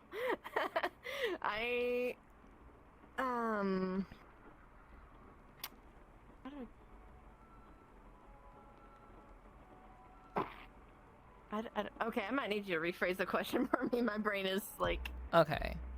Yeah, I will do my best. I'll do my best. So, Yeah. when it comes to feeling any manner of attraction, obviously we're Xing out the sexual attraction as that is not a necessity or a requirement. Like what does being close to somebody look like for you? And how would that person know that they're actually close to you in a romantic way or in a platonic way? How would someone know the difference knowing that you're asexual? I guess someone would know that I feel like some kind of bond with them if, I'm actively seeking them out. Like, I'm the kind of person, like, here in VRC, there's very few people I can bring myself to send an invite request to. Those few people that I do regularly send invite requests to, those are the people I cherish more than anything. And honestly, a lot of those people are people that I would not be romantically attracted to because I just don't love them that way. But I do have, you know, a lot of love for them, like platonically. So, yeah. So let me see if I understand. So for you, if you are actively seeking them out, that is how they would be able to register that there is a level of closeness that you feel, and that hopefully they feel as well. If I'm like actively seeking them out, like kind of engaging with them in some way, yes. Okay, so that's the platonic side. What does the romantic side look like? Romantic side? Honestly, that's, I guess, it's a little more complicated for me because I'm a very shy person. So, like, when it comes to romantic things, I actually in the past have withdrawn a bit when I have been, you know, romantically attracted to someone because I am very worried. I get very anxious about everything I'm doing around them. I just, I don't know. It's weird. It's just very, very anxiety inducing for me when I am romantically attracted to someone. So, like, if I become romantically attracted to someone, they will notice the change. I promise that. They might not know why. I might not be able to bring myself to tell them why, but that change is going to be obvious. Okay, so all right. So let's go from there. Let's take it from there. So, for example, let's say a guy, you were hanging out with this guy for, you know, however long, and you started to develop feelings for him, and, you know, he had no idea. You know, it's kind of things kind of go over his head. You know, it doesn't really realize things, and you start to go through these changes because you're starting to feel these kinds of feelings for him, and because you're a shy person, you say that you start to withdraw. You kind of like there's this awkwardness around them. You become more nervous. You become more nervous. So how should a guy respond to that? I honestly don't know. Holy cow! I truly do think that a lot of guys get really fucking confused when it comes to like understanding quote unquote changes that occur with feminine things. You know. I'm just gonna be blunt with you. I just got a 4.5-year relationship. I have not thought about this in a very long time. Oh, what? Well, hey, you know, it's a real question. Now you got time to think about it. It's a very difficult one for me because of that. Yeah. Oh man. But I think it's important to like be aware of like how a guy may perceive these changes, and he may immediately think that oh shit, did I do something wrong, kind of thing. I know, and that's like,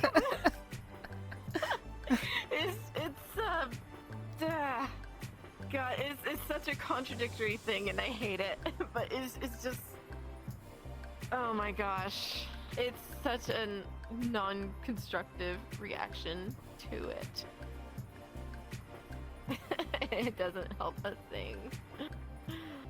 Oh, I do need to work on that. I do need to work on, you know, I guess being a little more bold with these things. Which, I mean, honestly, not something I'm going to be worrying about for a while. Fair. Because, yeah, because you just got out. Yeah, it's fine. The table for a bit. That's fair. Totally reasonable. Yeah. Get to know myself. Yeah. Absolutely. So, okay, let's take another example, if you don't mind. Another example. You know, working on, you know, like, you know, minus the changes that happen with you being shy and everything. Cuddling. You like to cuddle. That's a thing that you enjoy. That's like your love. Would you say that's your love language? Yeah, of course. I mean, do you have a love language? I'd say one of them. I'd say one of them. I guess physical touch and acts of service would be two. And also, a lesser known one, I guess, would be something called penguin pebbling. Please explain what that is. I've never heard of that before. So, I'm honestly kind of surprised. It's something that apparently people find cute. Okay. Maybe I will too once I know what it is. You know, penguins, when they're trying to find a mate, they will start bringing pebbles to that other penguin that they're trying to win over as their mate. It's sort of like that. You see something that makes you think of that person, you're like, oh, hey, they might like that. You get it. You give it to them. Oh, okay. Gotcha. It's just kind of a Okay. thing that happens. So cuddling and your tendency to offer gifts out of the blue because Yeah, that because and, you know, yeah. a tendency to probably a little too often try to just do things out of the blue for someone. Like, I am a chronic people pleaser. I won't lie about that. And it just gets worse if I do have a crush on someone. Okay. So all right. So let's kind of go from there with so cuddling and what was it? Penguin pebbling? That's what it's called? Yeah. Okay. All right. So let's say you begin to spend, you're engaging with a person, random person. You find, you enjoy their company. Your love language is cuddling and penguin pebbling. And if you start to do these things, and engage in those things, I enjoy cuddling regardless. Regardless. Both platonically and Okay. romantically. Cool. Okay, I'm glad you I clarified like that. cuddling Okay. here, Okay. So that is a thing that you do, like with your friends and with anyone you may be romantically attracted to. Yeah. Cool. Yeah, Cool. and penguin pebbling can come in like different forms. Like it doesn't have to be like actual objects, but it can be like in the form of videos you think they'd like, just sending them like a ton of videos. Yeah. Or sending them links to like funny stories you think they'd like, maybe links to like book recommendations you think they'd like. Just all these little things that might make you think of them that you think they would enjoy. It doesn't have to be like an actual object, so that's why I consider it to be separate from something like gift giving. Gotcha. Okay. Nice. Yeah, like I think like I find aromantic people to be very well, not aromantic, but asexual people. I find asexual people to be very, very interesting because I want to understand how they process their own romantic attractions with people. And to what degree is that able to be communicated with someone that they might find attractive? Yeah, I want to just understand that better. So like I ask these questions. And it can be a little difficult to understand a lot of the times, and I totally get that. Yeah. I mean, sometimes even I have I only really, since I got in VRC, actually really accepted that I'm just straight up asexual. It took me a while to really realize that. Before that, I just kind of identified myself as straight because I guess I thought maybe there was just something wrong with me that I didn't feel that way, because it just didn't feel quite right, I guess, that I didn't. And it just took me a while to really accept that myself. Yeah, I think It's just not just something wrong with me. Right. Yeah. It's definitely like a moment of self-acceptance, like understanding the thing that makes you you. I think that's very, very important to keep in mind and to experience. Like it's like we change, we grow, we evolve, and that doesn't stop until we want it to. And I think it's good to have that self-awareness of like what makes you you and things that make you who you are. So that's great. That's really great that you've like come to that conclusion for yourself, for sure. So how long have you been asexual or known that you're asexual? I guess I really just kind of accepted it around like maybe October, November. That's when I really started actually identifying myself as asexual. Okay. And I guess when did this begin? Like when did this begin? When did you first have the thoughts of it possibly being true? Honestly, back in about 2017-ish was the first time I identified myself as asexual, but then, I don't know, something happened. Okay, so a lot of the LGBTQ community isn't very accepting of asexuality because they don't see it as asexuality because there is no sexual attraction. So it can get a little iffy if you're trying to find support in those spaces. And it came to a point where I started questioning if I really was, because I guess I just wanted to not be targeted in those spaces for that. Like a lot of those corners of the LGBT community consider it to just be, you know, attention seeking. That just straight people with low sex drives trying to insert themselves where they don't belong. I mean that yeah. Kind of influenced my decision to not identify myself as such, and it just kind of stuck that I considered myself to be straight. And but I mean it took a very long time to really. Oh, yeah. Sorry? No, can't. So, I mean, you can be asexual and straight, right? Well, yeah, you can be like say asexual and heteroromantic, asexual biromantic, asexual homoromantic. Okay. It just yeah. So that would, like, being heteroromantic and asexual, I guess, would be considered being a straight asexual.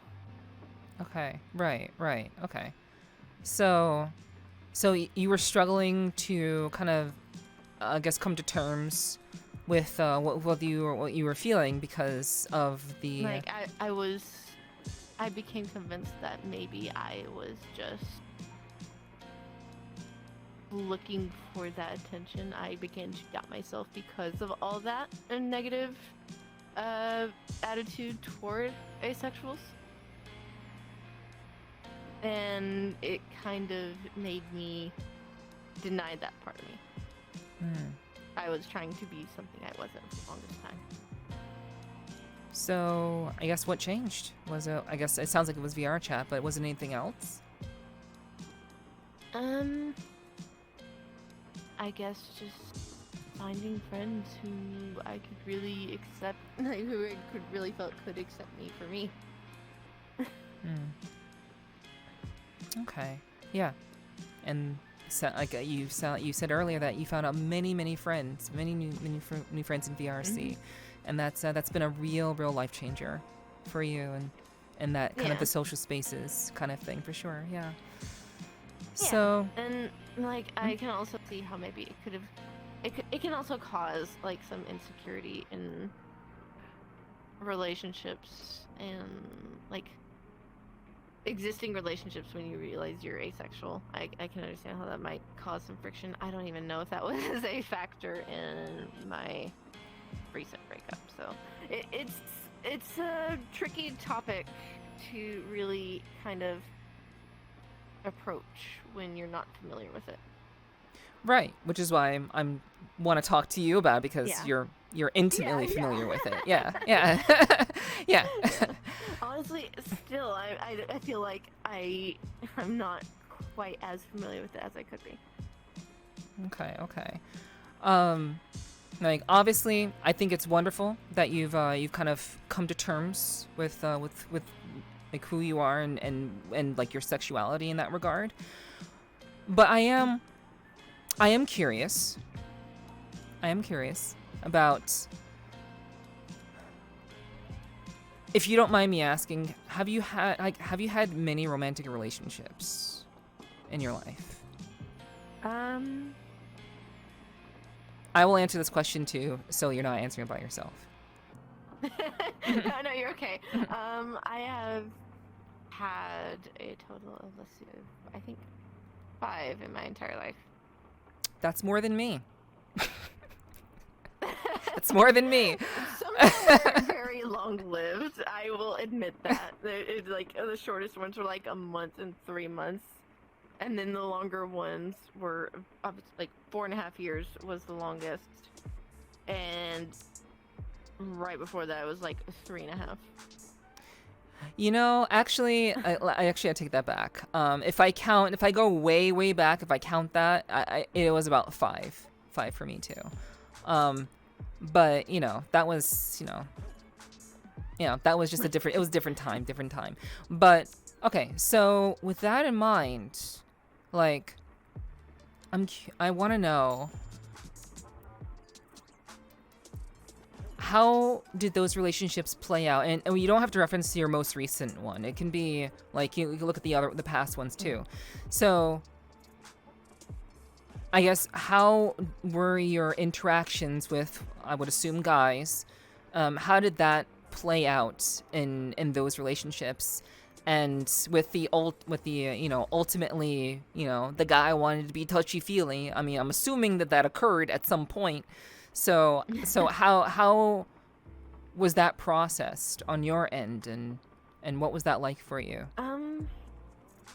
I guess it wasn't really an issue until the most recent one, just because like the first 2 were in high school. The first one was like extremely short. The second one was like that 3.5 year relationship, but the guy was also like, very, very religious, very devout, did not want to even approach that until if we got married. Right. Yes. So that wasn't an issue. Good then. Christian boy. After that, it was actually 2 strictly online relationships. We did intend to meet at some point, but it never happened. The first one just kind of went sour. I don't even remember why. Oh wait, no, I remember why. He got very addicted to EVE Online and did not talk to me for weeks on end. Oh, wow. Okay. Yeah. Yeah, I mean, that sounds like a typical story. Yeah. Yeah. The other one that ended because we got together because he identified as gay before that. But for some reason, I was like this weird exception. I've known someone like this. The only woman to this day, that he has ever been in a relationship. At least I'm pretty sure that's still the case. That one obviously ended because he just could not, like, it in his words, he was too gay for that. Fair enough. I mean, he too accepted who he was. Very peaceful breakup. It was all good. We're still friends. He's still very dear to me. And that was also the person that introduced me to the furry fandom. Oh, okay. Makes sense why that would happen. Yeah. Yeah. So I've never really had to worry about it until this most recent one. So it was, and even then I didn't have to really worry about it that much because I was just kind of, I guess, still kind of trying to be something I wasn't, so I just kind of went with it. Okay. Was it uncomfortable? I mean, not really, not always. I mean, I guess at times it could get a little like, but I mean, obviously it was fine. Just disengage, back off. Okay. No harm done. Right. Yeah. Okay. Yeah, I did have a question. So how I guess to what degree have you experienced the touchy-feely? Like, in what way? All right, you know, we're having an adult conversation here. Be blunt with it. Be Sure, blunt. sure. How many times have you done the deed? How many times? I will say this, I am not a virgin by any means. All right, cool. You and me both. Cool, great, wonderful. It's done. We know what's up. So. so what was that like? Like what was that like? Was it good? Was it clearly it wasn't uncomfortable, but was it enjoyable? Did you like it? Did you not like it? Honestly, I really don't mind it. Like, I just kind of, you know, a fun thing with someone I love. But otherwise, it's just not something I really desire outside of that. Fair. I you know, for what it's worth, I think that's Sure, I'll run with it. Yeah.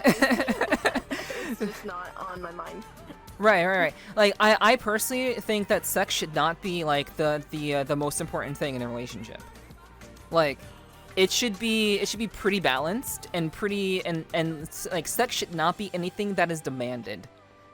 Like that's how I feel. yes, like of course. I don't want to ever That's feel. never how it's been. Okay, Yeah, good. It was never like that for me. So. Cool. So I mean, No, so if that ever happened and it was demanded of me, yeah, you'd probably bet like. your ass would be kicked at the curb. Oh yeah, 100%. I have enough self-respect to kick someone out. Yeah, as you should. You 100% should have that. And I'm glad that you have that. It's very, very important to have that kind of like steadfastness about that sort of thing. So I guess would it be like, because even though it's not something that you think about, because like I'll be real with you, like I don't think about sex. Like I'm weird. I'm weird because like I can talk about sex, I can make jokes about sex, but like sex is like on a daily basis, sex is like the furthest thing from my mind. Like I'm like I don't even fantasize about that sort of thing. Like it's very rare that I do. So like honestly, is that what it's like for you?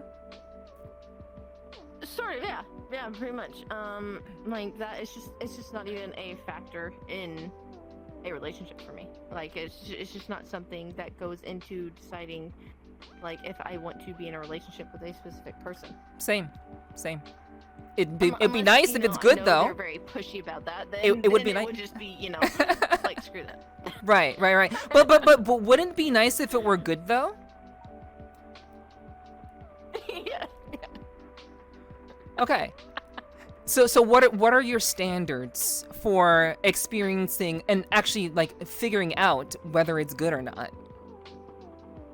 Like by what standards would you set to kind of figure that out? Okay, I'm gonna be honest with you. I am, despite 4.5-year relationship, I am still very inexperienced in that department, just because that he was my one and only sexual partner I've ever had. So it is very hard for me to say. Okay. That's totally fine. And I'm not going to go into why, but we had already stopped quite a while back. I can tell you about that in DMs later. Yeah. I don't need the details. I don't need the details. Yeah. That's totally fine. But I'm. No, it's more just controversial. So. Right. Yeah. That's why. My thinking is just so for someone who is asexual, sex is not a priority for you. I think it is reasonable for someone to not have sex as their priority, but still want the sex to be good. Yeah. Yes. Yeah. That is totally reasonable. It's just not something I even consider unless I'm approached about it. Gotcha. Yeah, and it's a little weird on that front. I admit. Yeah, and I think it's reasonable for someone who is admittedly not very experienced to have to be uncertain about what that would look like, and like what would that like if I were in a relationship, if I were asexual and I were in a relationship with someone, like I would want them to like understand like sex isn't a priority for me, but I would also want them to like also know that like I'm not against it per se.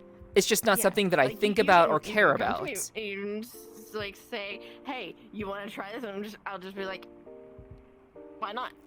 Yeah. Could be fun. Yeah, exactly. Like, and isn't that what sex is supposed to be anyway? Isn't it supposed to be something that's just fun with someone that you care about? It's like a bonding experience and just fun.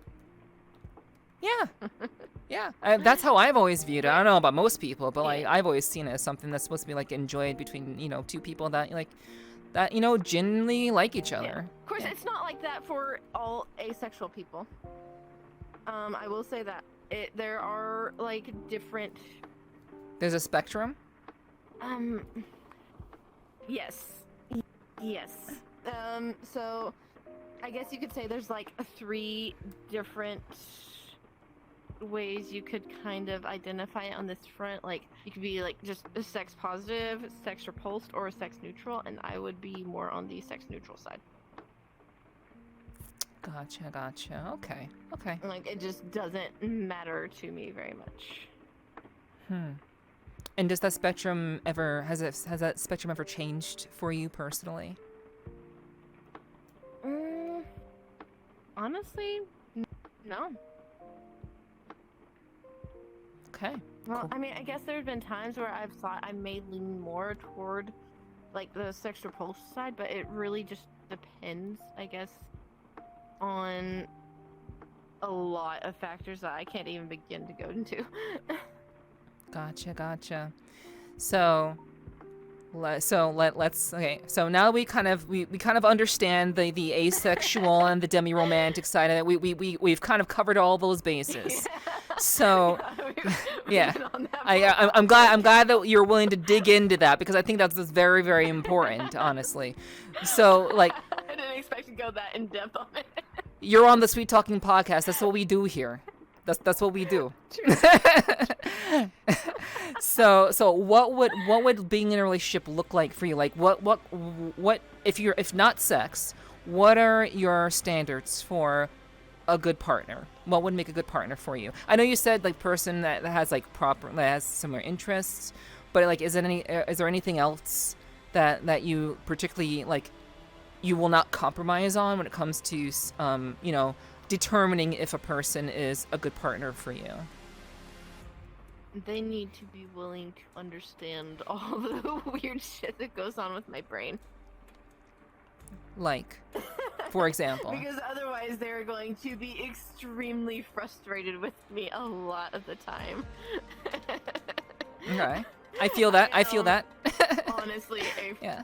I admit I am probably a very frustrating person for my own mother to live with. As forgetful as I am. Yeah, if there is something like, I'm gonna be totally blunt here. If there is like something that I am like super focused on, I am going to forget the entire outside world exists for a time, and there are going to be no messages going from me to anyone, even my own boyfriend. Okay. It's just going like maybe for like hours at a time, and it can be a little, I guess, for some people. I see. So I don't really like. I like to be able to safely disconnect while knowing that they will still be confident in our relationship. Let's say I was a boy. And you liked me. And I liked you. How would I know?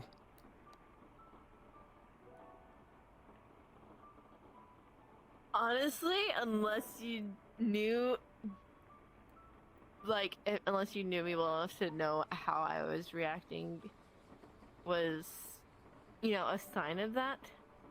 You probably wouldn't until I worked up the courage to say something. Have you confessed first before? Or kind of.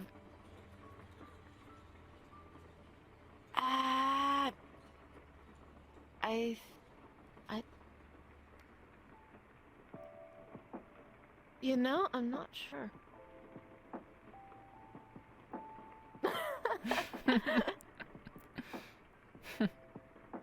Somehow it's like always kind of gotten across, I guess, through other people who I had been, you know, like trying to work through, you know, conflicting thoughts with. Okay. And they just kind of. So the news just reached them through the grapevine, through a game of telephone? It just kind of. Well, no, not exactly, but okay. Sometimes I have had friends who are like, you know, close enough to me that know that, but they know that I am struggling to, you know, kind of verbalize those feelings. They just kind of, you know, go give the other person a nudge. That sounds complicated.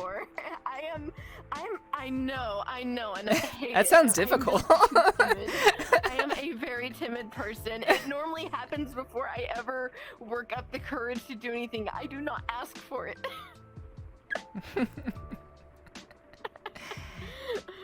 I don't ask for it, and I really feel bad when that happens because I want it to come from me when I'm ready. Mm-hmm. And I've not gotten that chance before. Well, I certainly hope that, you know, whenever the next time does arrive, you will you'll have the chance to, you know, to say it directly. I think it's I mean, like, for what it's worth, like, confessing to somebody is no easy feat. And actually, I say it's no easy feat, but actually it's pretty easy. And the reason why I say it's pretty easy is because the worst thing that can happen is them saying no. And then just being like, oh, okay, let's just be friends then. You know, I think you're really cool. You know, yeah, you're not into me. That's fine. You know, we'll just be friends. Yeah. It's all right. And for me, that person is going to, you know, be a pretty good friend already. So yeah, exactly. Like you'll already have that bond established before anything like were to even get to that point. So yeah, I mean, for what it's worth. Yeah, so like, you know, if like if I feel, you know, confident enough to risk that friendship, to like confess my feelings to you, know, I feel something for you like very strongly, just go easy on me. Yeah, I mean, I think it makes sense. Like, I think the idea of going easy on someone just seems logical. It just seems obvious. Like, yeah. If it were you putting your feelings on the line, you would want the same courtesy and you would want the same courtesy. Like, you'd want someone to go easy on you too, like turning you down if it came to that. But see, I just think that's like this. I think that's common. That should be common, but it's not, for whatever reason. And that's something I'll never understand. But yeah, like all things considered, it's not that crazy to just, you know, like you said you worded it as putting your friendship on the line. If you feel like your friendship is on the line, like, well, go ahead. Well, I mean, okay, like I'm so, like I said, I'm a very anxious person. My brain is always going to go to worst case scenario. That's what I mean. Fair. That is fair. So if I'm willing to risk that worst case scenario coming true, then, you know, it's very strong feelings. Right. And like I like, if I had to give any sort of like just perspective or advice, not that like I'm an expert on this sort of thing, because, you know, I've had, you know, I think it's normal to feel anxious when it comes to confessing to somebody. I think it's normal to feel like, oh shit, this is it. This is my life on the line kind of thing. But yeah, it does feel that way. It feels like it's either you either gonna live or you're gonna die, and like it's not that serious actually. Like, if you actually like logic your way through it. Yeah, but anxiety is like is an ever present thing. I've experienced anxiety. It fucking sucks. But I'm not, in general, I'm not a very anxious person, but I get like the pressure of like confessing to somebody. It's very, very hard to do. But at the end of the day, like you said yourself, like you're going to already have a very strong bond with that person anyway. It's even get to that point. And if you feel like your friendship is going to be on the line with all of that bonding and stuff already entwined, it wasn't really that good of a bond to begin with, right? Logic does not always work well on anxiety brain. No, you know, I totally understand, totally understand that. But I'm just saying, like, you know, perspective, you know, like it's if the friendship is already strong and well established, you're not putting anything on the line. It should be a very kind of like, it should be a mutual thing where both of you are like, oh shit, you feel that way about me? Huh, that's interesting. Maybe I'll like need some time to think about that and process this, but like, hey, I still want to be friends with you regardless type of thing. Yeah, like I feel like that would be the way it should go. I hope, you know, if that happens where, you know, I end up, you know, developing feelings for a close friend, you know, it wouldn't end up being weird after the fact if they were not interested. Ideally. And that's really the best I can hope for. Yeah, 100%. Yeah. So, the last thing we're gonna go into tonight is streaming. We haven't talked directly about streaming, and we're gonna talk about that. So, Kitty, you are a Twitch streamer. How long have you been doing that for? I did not do the research, but how long have you been doing that for?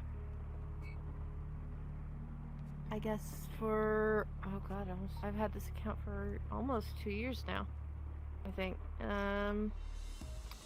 June 2021. Okay. Also, the same month I actually earned affiliate, I think. Nice. And like, how? Yeah, it was very lucky. Yeah. I mean, these days getting affiliate isn't that big of a deal. Like, it's pretty simple for most people to do. Like back 4 or 5 years ago, it was kind of like, oh my gosh, like I got affiliate, holy shit. But that's not to downplay your accomplishment in getting it in the first place. That it's still to have people watching consecutively over the course of like a week, and to have, you know, 50 plus followers. It seems like a lot when you're first starting out. It seems like it's a pretty big deal when you're first starting out, for sure. Yeah. I can definitely understand that, for sure, 100%. So have you been streaming since then, like for the whole 2 years? Not for the entire time, no.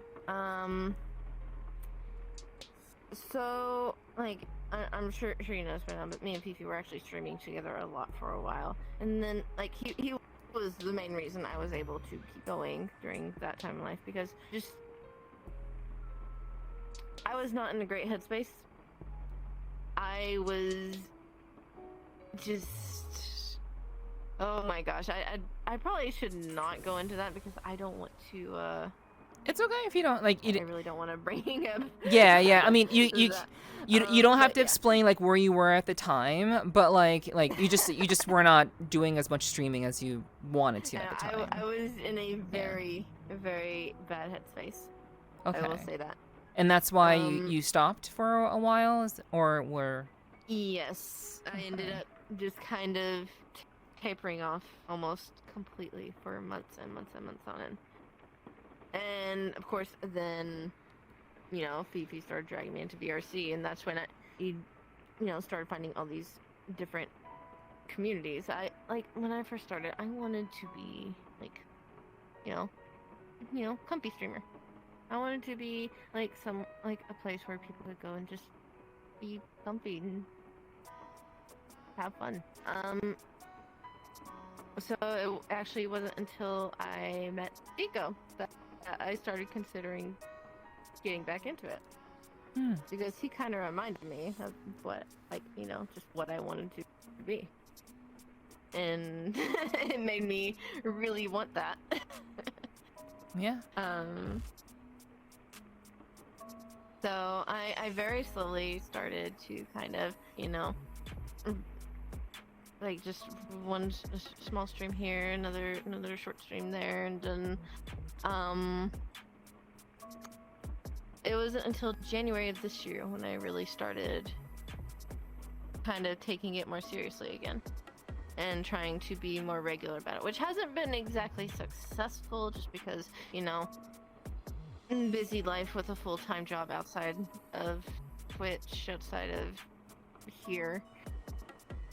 But I am definitely trying to get a bit more consistent, I guess. Mm-hmm.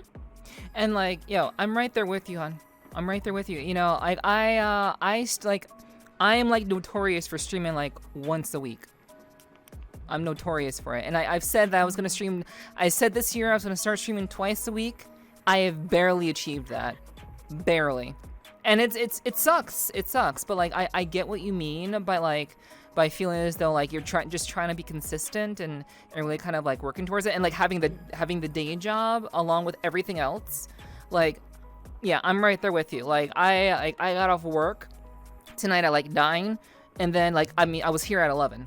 Actually, I was here at like 10. Oh my god. So like, but like if I were to stream more, yeah, I'd have to do that. I'd have to do that out so much more, and that's hard. It's hard to like, it is. Yeah, to do your day job and then hop in like, and like you have to hop in like at a certain time, because like if you don't, you know, you're gonna be too tired. So like you're forced to like start at a certain time. So like for me, I get what you mean. It's like having a day job, it's rough, but I try to make it once. If I can do twice, that's great. But usually I only stick with one for now. I still say for now, but in your case, you still want to be a comfy streamer. That's your goal, right? I guess since then I kind of realized that I don't exactly have the right personality for that. I can be loud. I can be very loud, very hyperactive. And I recognize that. I just honestly just want to have fun with it, and that's all I really want with it anymore. Okay, so no specific like streamer type, just kind of just you being you on stream, and whatever comes out in the moment. Yeah, like I just pretty much just do whatever I feel like on any given day. Like say I want to draw one day, okay, I'll draw on stream. I want to play Spyro, I'll play Spyro. I want to play Minecraft, I'll play Minecraft. It doesn't matter to me. It's not something that I plan to ever really make a full-time job, but it's something I do find fun to do and very rewarding. Okay, so that was gonna be my next question. Why do you stream in the first place? Like, what's the motivation to do it? Because like, I firmly believe that being a streamer requires a certain kind of mindset. I mean, obviously, you know, it doesn't require like a business mindset or anything, but it requires a certain kind of brain to deal with the bullshit that you encounter as a streamer. It just takes a certain kind of mindset. So why do you do it? And I guess why do you find it rewarding? I guess I really just do it just because I enjoy it, and it just ended up being something I enjoy. There's not really much more to it than that. For why I find it rewarding, it's just I guess I've learned a lot of things about, you know, dealing with people, and also more just technical things, dealing with my own tech issues, really learning to fix these things quickly, and it's just and react when they happen. But it's honestly, it has been like learning these things has been kind of helpful with my job, surprisingly. I guess particularly with the dealing with people part, and just kind of being, you know, very being able to put on like this space where people can see me as a very approachable person, and which I guess is something that you really need in the job that I have. And like there's no doubt in my mind that you're a very approachable person. Like for me, you seem very approachable. Like you feel like a fucking sweetheart. Like you've always been a sweetheart in my eyes. Like you seem very approachable, very very friendly. Someone with a big heart. Very very friendly, and you want to obviously be respected, but you don't mind being friendly and just being open to being welcoming to new people. Like I see that. Like I don't have these green eyes for a reason. They're very very keen. So like I see these things, and like I think it's good that you just kind of do it for the love of it, and you're not really like trying to like make anything like do anything like hardcore with it. But I mean, would you want to like do VRChat streams at any point in time, or you just want to stick with like games, like casual games, or like or art and art? Funny you should mention that. I've actually had people telling me like trying to convince me to, which I honestly would if I wasn't sharing a house with my mother at the moment, and because she has no really perspective on streaming and everything, so she tends to interrupt a ton, and that would be kind of problematic with something like VRChat, where I couldn't really get out quickly or like step away quickly. And so I have been avoiding it till now. That's part of the reason. And the other one, I just haven't been really confident enough to do it. Okay. Honestly, just doing this is a huge step for me. Yeah. I'm sure you could pick up on the nerves this entire time. But you've been fine. You've been like, great though. Like for real. You've been absolutely. You've been amazing. You've been such a trooper. Like you put up with my bullshit like for like the entirety of like all this time. Like you're a serious trooper. I appreciate that you've done what you've done, and that you decided to be on, like for real. So like, is it just living in your mother's house that's kind of like keeping you from wanting to give it a try? Because I think people would understand. But I get like the desire to want to keep it perfect and everything. I do want to try, but like I said, VRChat is a whole different beast from other things. True. I have had people tell me that they think if I were to be very serious, very committed to VRChat, they think I would probably end up getting partner at some point. But who knows? Like honestly, I personally have a very hard time believing that would be possible. And honestly, that's not really my goal anyways. I just, like I said, want to have fun with it. Yeah.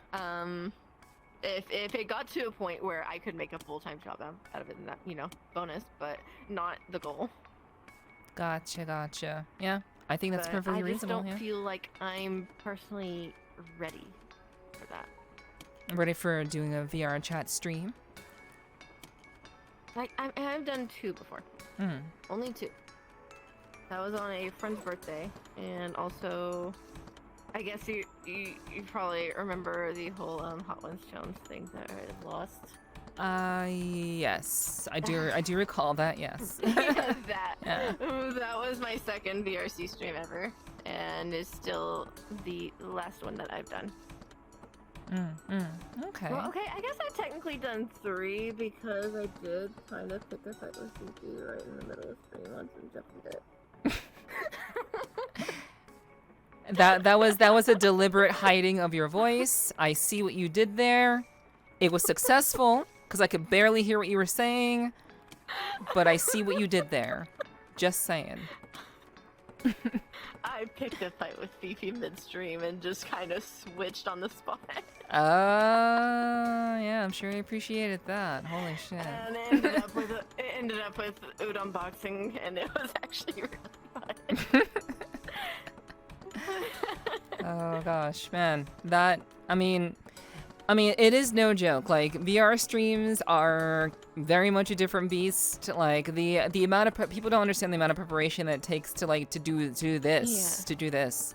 And it may not seem like a lot, but like to like you're crossing your fingers all the time that everything just works the way you want it to fucking work. Yeah, and I've gotten a glimpse of that throughout my time just kind of hanging around streamers in VRC, and it's kind of insane. Yeah. Like people don't give them enough credit. Yeah, absolutely. And you know, thankfully you and I know some really, really awesome streamers. Some of them are maybe watching this right now, and I think that's like they're all very much an inspiration. And you know, we're all just trying to encourage each other. You know, for some partners the goal, for others, you know, we're just trying to like have a good time and engage with people, and I think creating a place where people can engage and feel at home, and where you can have fun, and people hopefully, you know, find a connection with you.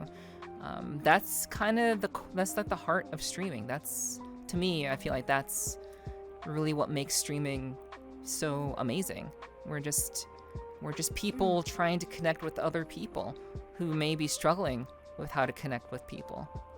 So, you know, we're all just trying to, you know, make that connection, and that's why, you know, I'm very, very grateful for people like you. I have a ton of appreciation for streamers like that too, because I mean, without those kind of streamers, I don't think I'd be where I am now. I don't think I would have been pushed to be where I am now.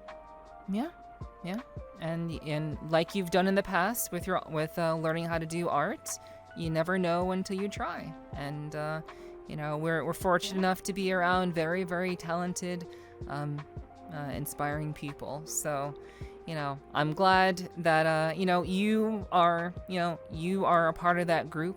You like, again, you've made a lot of people smile.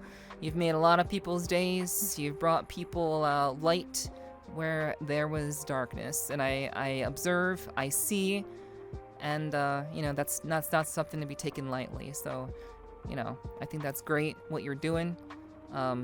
Keep doing your artwork. I look forward to seeing what you do in the future with that, and how that evolves and how that improves.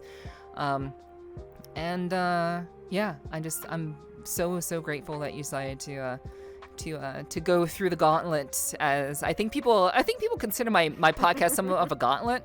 I don't know why. Is my podcast that difficult to be on? Like, really? You asked a lot of difficult questions. So. I can see why that would. I know. I definitely didn't expect to go so in depth on some certain topics. Yeah. You can probably guess what it is. Oh yeah. It definitely caught me off guard. So Yeah. I did not know how to talk about that. Hey, but you did just fine. You survived. It's you survived the Sweet Talking podcast. I was very, very flustered. But see, you Trying proved to process. that you could do it though. That's the point. Like, you proved it, you did it, and you know, and now you can say that you did it. You are now one of the wonderful, awesome, amazing individuals from VRChat that I really am glad to have had on. And I got one more question before we let people know where they can find you. Where do you see yourself 5 years from now? And if that's too far, where would you like to be 5 years from now? If that's too far, where would you like to be 1 year from now? Where I'd like to be? So I have a goal that not many people know about. Like, something that I would like, it's just kind of like a pipe dream, really, I guess. Definitely not something I expect to really succeed in. But once I improve my art enough, I want to just kind of like, I want to just like sell, you know, stickers, journals, stuff with my art on it for people to have something fun to do with my art. And I would like to maybe one day make a living off something like that. Like, streaming, like I said, streaming is not my goal for a full-time job or a career. That is what I would like to do. That is my dream. So, for example, like selling stickers on Etsy, for example? Yeah, stickers. I'd like to, maybe design some cool keychains. I don't know, just kind of put the creative part of me to a lot more use than I have been. Well, I know of a very, very cool person who he's not involved in the VRChat community, but he's someone that that I met through another community that I'm a part of, and he wanted to do the same thing that you did, that you do want to do. He created beautiful 3D printed art. He was very, very good at it, and people loved what he did. He was creating things for free because he enjoyed doing it while also working his regular job. And it took the encouragement of people that he knew and his friends to encourage him to just like do it. Just go out there, put yourself out there, and do it, because your work is valuable, and there's someone out there who would really like to see what you can do and really like to support what you can do. And I know there are people in the community and people that we know that would love to support what you do. So, don't I know you want to improve your art, you want to improve on your body, like how you present that part of your artwork. I would say don't sell yourself short. You may not be that far away from being able to do that sort of thing. And yeah, I for what it's something I'd really like to hope for, honestly. yeah. I truly it's not too complicated. I've done Etsy kind of things before, and if it's something that you would like to do, I think again, you're not too far away. You could you maybe could do it sooner than you think. Maybe within like the next year. Maybe you'll feel confident enough to just make a sticker or two. Maybe of a Pokemon or something, or maybe of like your avatar, like just like do like a little like cute thing of your avatar, just like a little cute thing. Maybe. Yeah. I think people would be a fan of that personally. Yeah. But those. I just want to do something fun with it. Yeah. I think you will. So I'm glad that you're well on your way. And that I do hope that your art goals are met and you have the support of many, many people behind you. So keep doing what you're doing. Keep streaming. Yeah. And I'm sure that you will get to where you want to get to, 100%. So with that said, I want to thank you so very much for being on the Sweet Talking podcast. Kitty, it was a great time. I hope I didn't put you through the ringer too much. It was fun. I enjoyed our conversation a lot, and I learned a lot about you, and I think a lot of people also learned a lot about you, and that's the whole point, to encourage that human connection with each other. Yeah. So hopefully this podcast will help other people understand you better and feel a little bit closer to you in that regard, people who already know you like me. So Thank you so much again for joining me tonight. And where can people find you? It was very fun. I'm glad to hear it. You're on Twitch, twitch.tv/insanity. That's with a K in it. INSAKNITY, and it's the same on Twitter or pretty much anywhere else, actually. It was surprisingly not taken anywhere. I mean, it's the spelling. It's the spelling that makes it very unique. Yeah, like I had to memorize that. Like you got to switch the K and the N. Like that, I had to memorize to do that. Pun. Yeah. Yes. Yeah. Yes. Insanity, like the state of being insane, and knitting with yarn.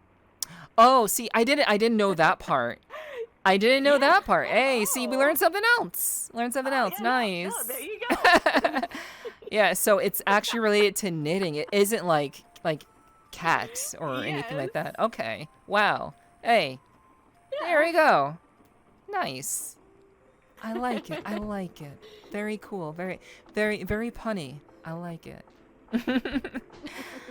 All right. And now that we know where you can find Insanity, where you can find me, you can find me on, obviously, if you're watching this, you're on YouTube already, but in case you're watching this live, you can find me if you search at Nepherti. You can easily find me. My socials are very, very accessible. You can find me on YouTube at Nepherti with one eye. But everywhere else, you can find me on Twitch and Twitter at Nepherti with two eyes. So, yeah, that is where you can find me. Just add two eyes to them. And if you want to learn more about the podcast, if you want to hear more about that and keep up to date with that, the best way to do that is to either join my Discord or you can just follow the official Twitter account for the podcast. You know, it's there, and if you wanted to keep up with what's going on, please do follow those accounts. And of course, if you enjoyed tonight's podcast, if you had a great time, if you learned something and walked away with something, I would really appreciate you hitting the subscribe button, hitting the like button. Be sure to, hit the notification bell so you know whenever a new episode or just new content from me in general is put out, because I do put out shorts occasionally as well. So that would really be super cool. If you want to leave a comment, I'll be sure to read them. I'd love to see comments. So until then, I am so glad that you decided to join me and Insanity for tonight's podcast. So until next time, you guys, I hope you stay tuned for the next one. We do have some other podcasts coming up very, very soon, and I certainly hope that you will be here for the next one. And then, so until then, I will see you all very, very soon. Take care of yourselves, and until next time, bye-bye. Bye-bye. Bye-bye.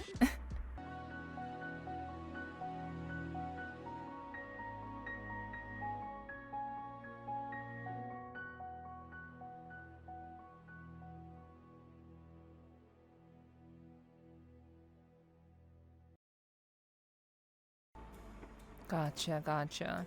Okay. Yeah. Oh. Okay. That is my waist. But Oh no, you die. yeah. It's alright though. Oh no. Yeah. It's cool. Alright, so I think I'm okay. Yeah, I'm physically okay. Alright. So oh, I spoke too soon.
the fuck did I? Hey, this is the trials of being in VR. I'm just gonna push that over there. Yeah. And ignore that. Yeah, we have to. We want to be here, but there's stuff out there.